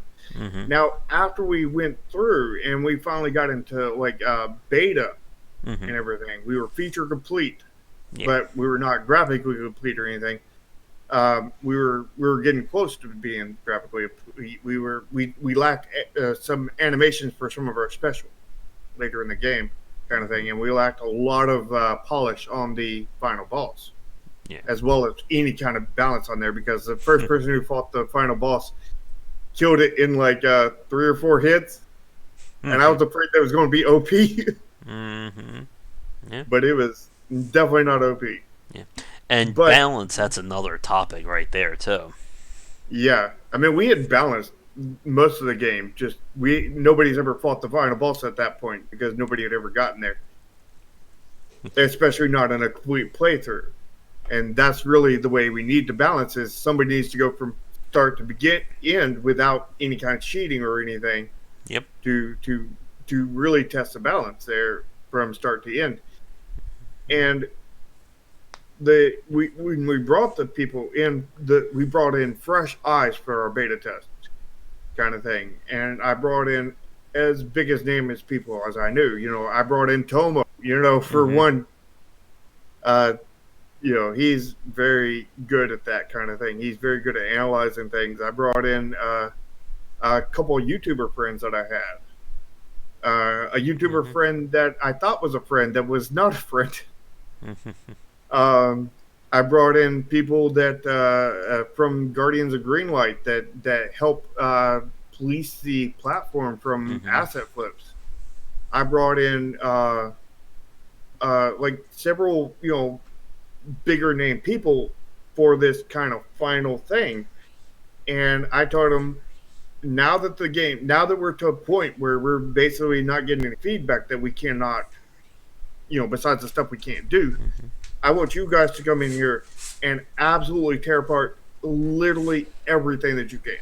Like just Mm-hmm. criticize, nitpick about everything, except for the couple of animations here and there that we don't have in there because we already know about those and we're working on them.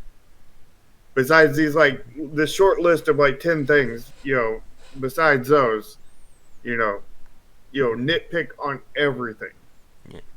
and they came through, and a lot of them didn't give, just they gave the feedback of they loved it. But one thing did get pointed out to me very early, and that was at the purple barracks, which you got to. Do you know how, like right now, how you get there and then you get that ending, and then it automatically kicks you back to the beginning instead of, Mm-hmm. and then you automatically start your new game plus?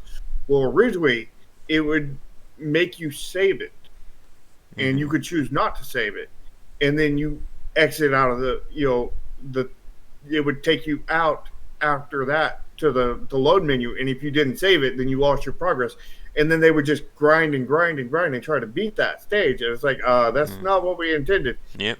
So we locked out that you can still choose to save it or not.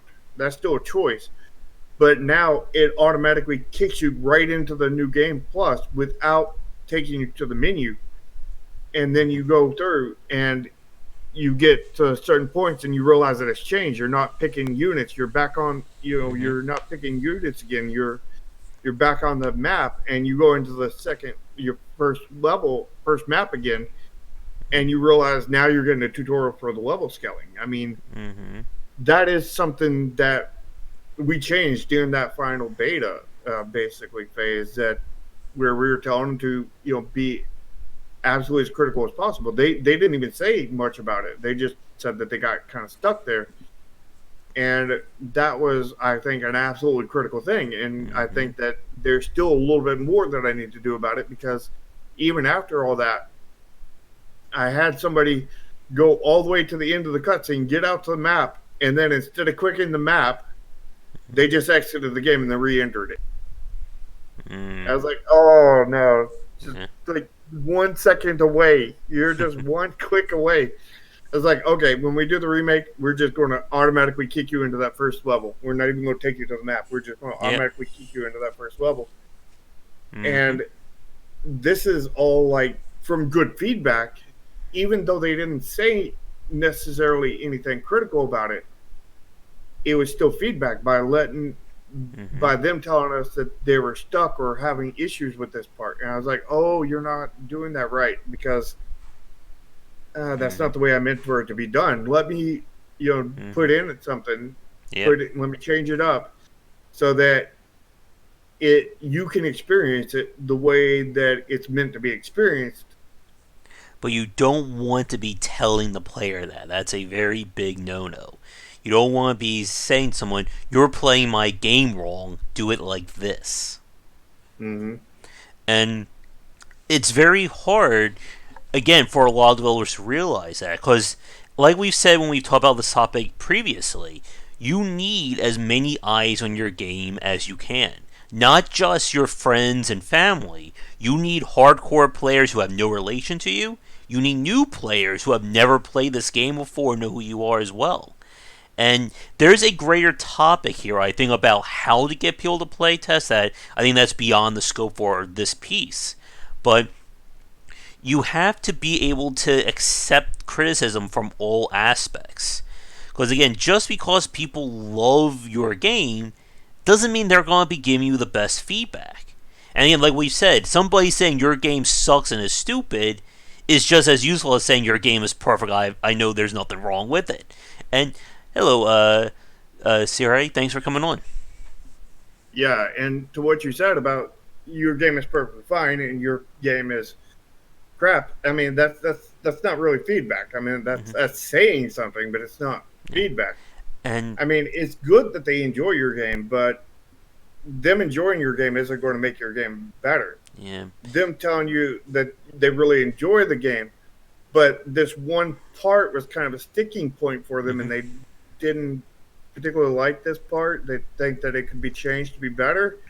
Now that is very helpful. That is what you can use to, Yeah. like, okay, I targeted in the little bitty issue there, and it could just be changing a one word in a Mm-hmm. line of code fixes it, and it just Or becomes better, way better of a game because of it. you could simply, even just like adding a dialogue box on screen, can change a whole lot about your title. But I think one thing that's very important to point out is that the dream tester is somebody who says, I'm having issues with so and so. Could you do something about it? Unfortunately, you're not going to get 100 of those people. You are going to get people who are going to be like, I hate your game. This part's stupid. I quit. Or people just not even telling you anything at all. And I think one that you did when you were watching me play Chromasia and other people as well is that you were taking notes, just how was I using the UI? Mm-hmm. What conventions were I trying to use? Like for instance, I use right clicking a lot as either a shortcut or a way to cancel out a command. And a lot about what you can learn is just simply by watching somebody play the game and see what they're focusing on. And that is not a skill I think that you're born with. You have to kind of practice being able to analyze what somebody's doing. Yeah, and I think you made a good little point there, drawing off of that. Hmm. A thing I would encourage you to do is when you have testers, have any of them that you can record their play Yeah. sessions and watch them play. Because you can, if you know what you're doing, you can learn far more by watching them play Hmm. than you can from them telling you stuff. Yeah. When I did my interview with John Brieger, like who does lots of play testing, he said the same thing. Like he has them all recorded, and he asked them to send them like their tapes essentially. Mm-hmm. And again, like anything that you can get to see how somebody's playing your game is vital for your game's success because these are people looking at your title sight unseen. They don't have the preconceptions of you spending, 3 years of your life making this game, nor do they have 500 hours of experience in the genre. And again, it's very easy for I think for a lot of people going again back to the treating your game as your baby to not listen to that feedback. There are some developers that even if you say something constructive, they're going to still shut it out because you're still insulting their game. And Mm-hmm. you can't be like that. Like I've used an example before. I've seen people post like on various Facebook indie groups, and this is one of the reasons why I don't go on them all that much. Like they'll post like footage of their game or little stuff like that, and it looks horrible or it looks very generic. And everybody in that group saying that looks amazing. It looks perfect. I can't wait to play that game. And nobody will say anything bad about it. And some of these groups will disencourage or dissuade feedback from other people's games. Mm-hmm. Okay, so let's talk about a little bit of my experience with our last game, Chromasia. There's a word of the day for you, Bojo. Take a sip every time. Yeah. So with that game, we had really trouble getting testers, and I have a feeling that this is going to be an issue for most of you indie developers. Pretty much Mm-hmm. everybody who's listening to this to learn, and we really struggled.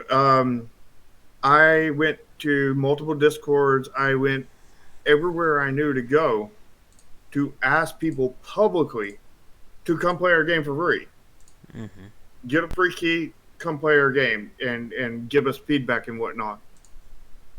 And I asked, you know, since it was public, I asked potentially probably 2,000 to 3,000 people over the course of the time. Do you know how many we had that Hmm. actually joined? Probably about 15. Yep. So don't don't expect that everybody you're going to ask is going to sign up. That Yeah. number one. Number two is of those 15 that joined, about over half of them, I would say, either just didn't even play the game after they got it, or they played the game and then they just didn't say anything about it. They Yep. gave no feedback. They didn't even say I was good, or I was bad. They just said literally nothing. The silent And majority there. I had to, I mean, in the end, what a playtester is doing is essentially they're doing work for you by testing your game Hmm. and giving you feedback on how to make it better in exchange for you giving them the key as payment for that. So if they're not giving feedback for you, then they're not paying you for your game. So in the end, you would want to retract your key from them and Hmm. find a different person. And like I said, we went through tons of different people, and we got a few people that would come in and they would, we had one that was came in and gave tons of really good feedback on one alpha, and then after that they didn't Yep. mess with the second alpha, third, fourth, fifth, and so on. And And the time I got him to come in and do feedback again was probably around the 14th alpha or so, hmm. and then he came in and laid down a crap ton of good feedback. And he was like, the game is just a completely different game at this point. He was like, Hmm. this is not what I was expecting. Yeah. And I think that's And, an and he's important done thing. played it.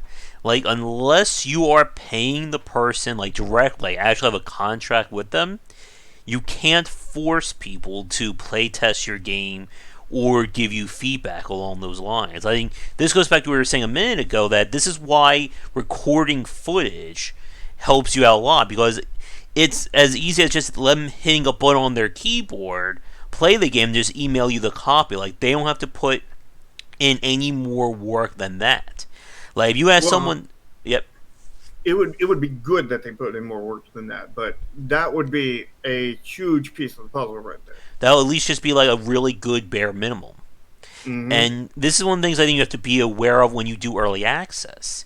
A lot of developers, I mean, a lot of them have gone to early access as essentially free beta testing or even free alpha testing for their games.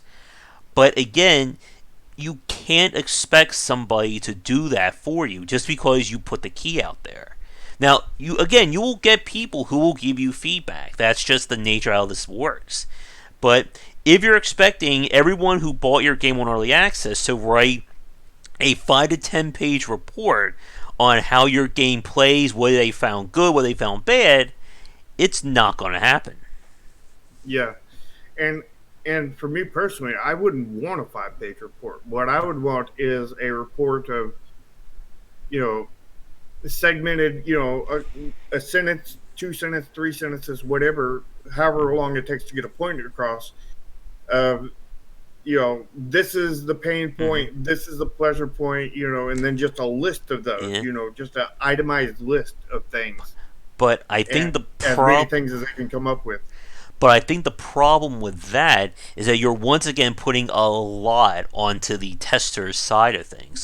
That's Okiroshi's point there, that it does feel like a second job, and it's one that you're technically not getting paid for. And for some of us older people watching, we remember the days when QA was a actual legitimate job that you had to pay and go to work for, learn how to do that. And Mm-hmm. like we said, like a good tester is worth their weight in gold times 10. But finding those people and finding somebody who's going to do it either for free or for a low cost is another challenge entirely.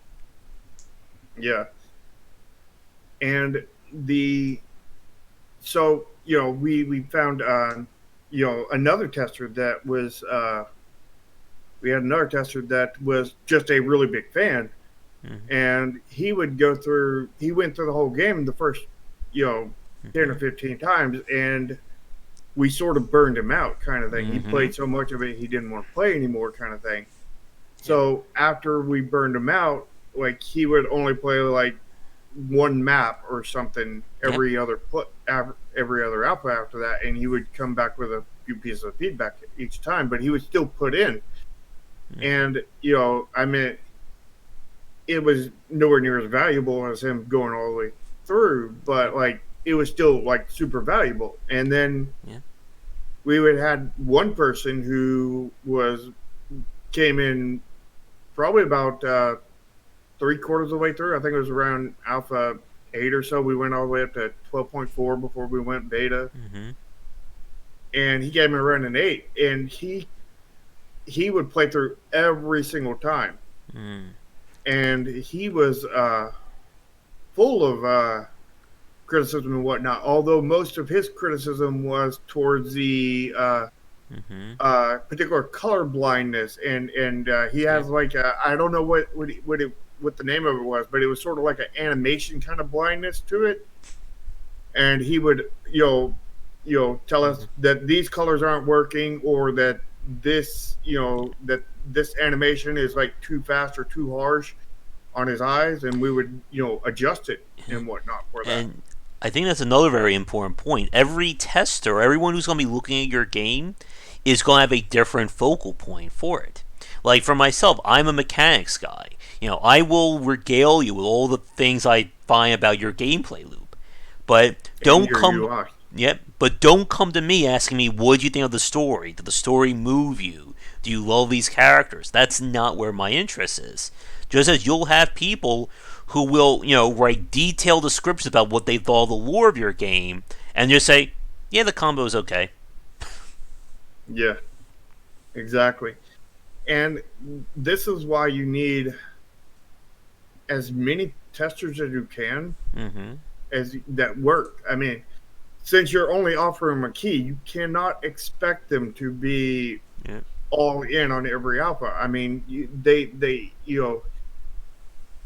the goal is to have at least one or two that play each alpha, not every alpha, but Mm-hmm. one or two between your team of testers on every alpha. And I I devised a little system behind that. I don't know if it's going to work, but I devised a little system that I came up with, and that was where I divided my testers up into groups, Mm-hmm. and by those groups, basically assigned it based on how much time they have to spend playing, Yep. and how easily they burn out and whatnot. Yep. And between those two factors, I went to each one of them and talked to them, and I was like, so based on these factors, would you want to be on team A, B, C, or D? And basically, team A tested every little thing that came out. So anybody who was all in had all the time they needed to play the game and had like no burnout problems. They were in team A. They were the A team, and they were going to bust in with their van. Mm-hmm. And then you had the B team, which these are people who have not all the time in the world, but they have a decent bit, and they're not going to play every single alpha, every single version of the alpha. They're not going to be like bug testing, Yep. like you just put out a bug patch or whatever. They're not going to do any of that. They're doing the actual full versions, so every Mm-hmm. full version that comes out, Yep. they play it. Yeah. And And then we had Team C, which was set up to where they have far less time and far less things. So they play every like every other full version kind of thing. mm-hmm. So they would go like play like Alpha 2, Alpha 4, Alpha 6, Alpha 8, that kind of thing. And then we had the most inactive tier, Team D, where they had very minimum time, and very maximum burnout, and they played every like this game is a completely different game version of the game. They So played like like maybe every like 3, 4 different builds kind of thing. Like they would skip over right, them. Yeah, right, and again, like we said, like unless you are willing to pay for playtesting, you have to kind of take what you can get in terms of that. And again, it's very hard when you're trying to get feedback from all these different people. And I just want to do a quick time check. We're about to hit 2 hours, so I do want to wrap things up in the next few minutes. But like we said, like this kind of went from a criticism talk to a playtesting one. So, and that again, we could easily spend a few hours on that topic too. But yeah. when it The comes to, what are you saying? the the thing on the testing, the formula I just did with the A, B, C, and D, Mm-hmm. this is completely untested. This is Mm-hmm. something I made up. I haven't even tried it myself. So don't take this for 100%. Yeah. Just it's my next method of experimentation to improve myself, my development cycle and everything. So Mm-hmm. take it with a huge grain of salt. Mm-hmm. But to begin to wrap things up when it comes to criticism, again, like from a development standpoint, we could actually easily make another talk about giving the player criticism or feedback about how they play. Games that say you suck or try again better. That could be its own Yeah, talk. be But good. when it comes to developing a game, you have to be open to feedback, and we've said this time after time after time on these casts. That the very best developers are those who can take those punches. And if you're somebody who, the second somebody says something bad, your first thought is to yell at them, then do not be responsible for taking that feedback or being a community manager then. Because Hmm. you are not going to have that right temperament for it. And again, not everybody has that. I think this will be my final point about it. Like, as we've said, as a developer, especially an indie dev, you wear a lot of hats by force. If there's only 3 people in your company, there's more than 3 tasks going on.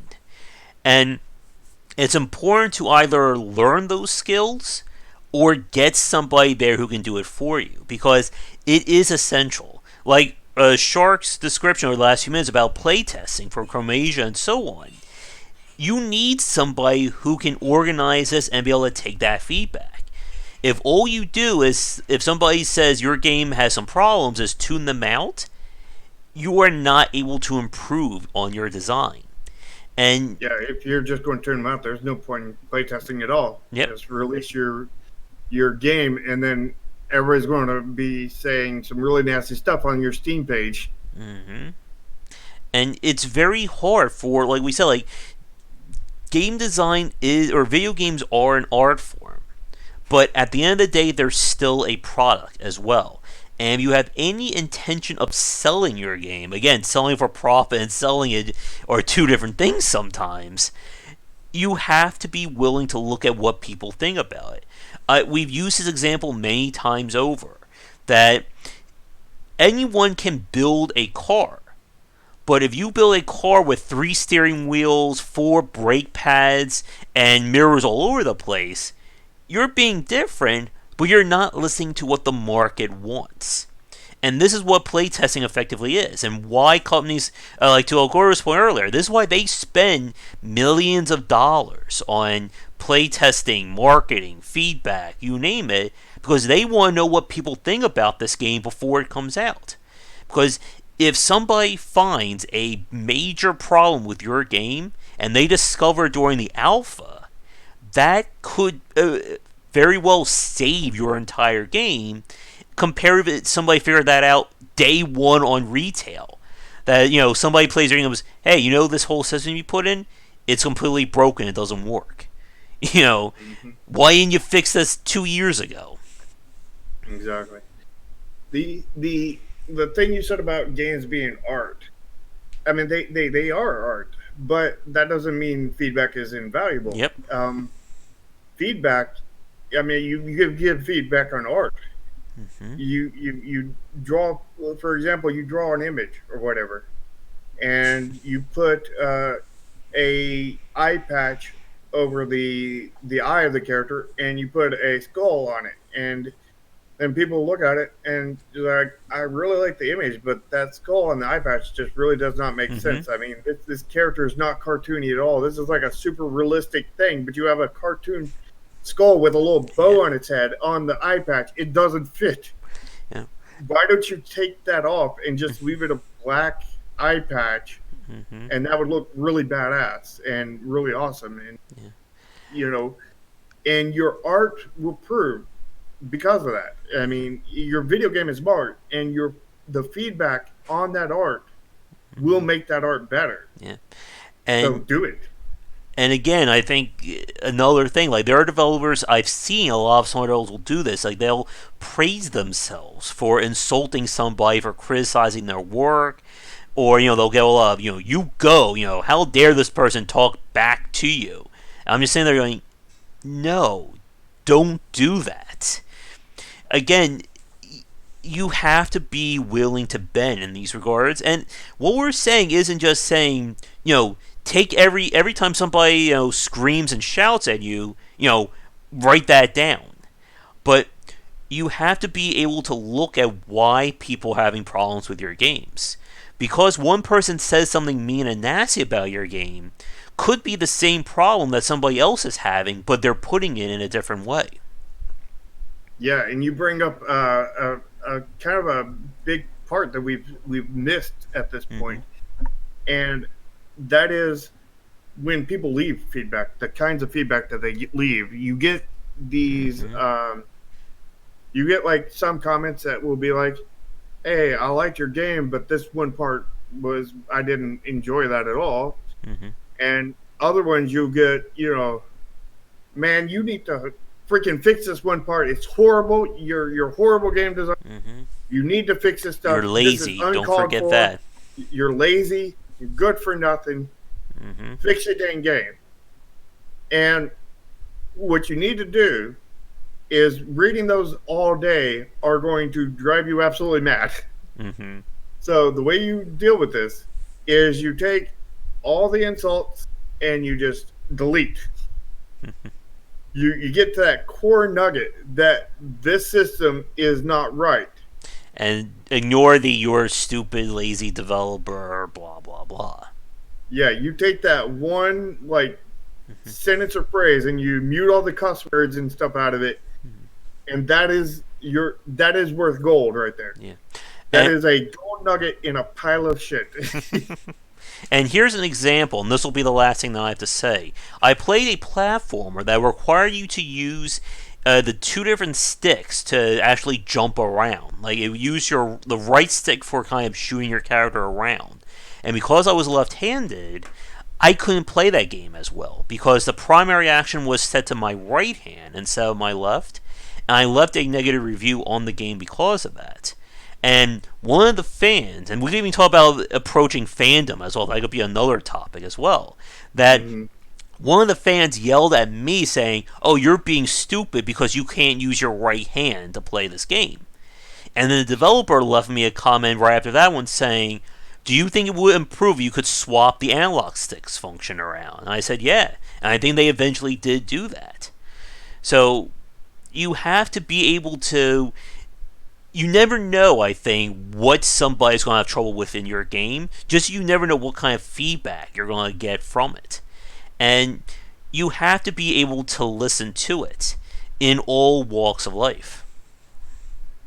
Yeah, I mean, this isn't just game development advice. This is like life advice. You Yeah. need to listen to feedback. Period. I mean, Mm-hmm. if people are telling you that you shouldn't drive that car because it's a death coffin, like The brakes don't tires, work. the brakes don't work, the tires are about to explode on it, Mm-hmm. and your engine's about to catch on fire, and you're about to die in about 20 different ways. You should not drive that car. You should listen to them and try to fix the problems. Or just get good, right? That solves everything. Yeah, you can just get good. Mm-hmm. All right, but I think with that we will wrap things up for this week. Again, we got some good topics for our future pieces as well. Again, we never run out of topics. And who knows, maybe there'll be another blizzard disaster happening in the next 7 days that we'll talk about next time. I'm sure there will. I mean, We should get one of those little signs that's, how many days disaster free, and we could hang that up for Blizzard. I mean, do we want to make some predictions for the next Blizzard follow up? I don't think we have the time for that one, but maybe we'll say it for next week. But I got a short one right here. I'm guessing that the whole cutscene with May in it for Overwatch 2, I'm guessing that somebody's going to take parts of that out, edit it to where it makes them look like they're defending China, and like it's like there's one part, we're a team, we all stand up for and then China, then they help her up, and she's like, yeah, let's fight for them. you know something's going to happen, but I'm sure we'll cover that next time. But yeah, as always, in terms of social media, you can follow me on Twitter at GWBicer. We have both my Discord as well as Shark's Discord. Will be in the description down below. And if people want to follow you on Twitter, how can they do that? They can follow me on Twitter at Nexus Games INC1. All right. And last I checked, we have 0 followers, so you could be the first. There you go.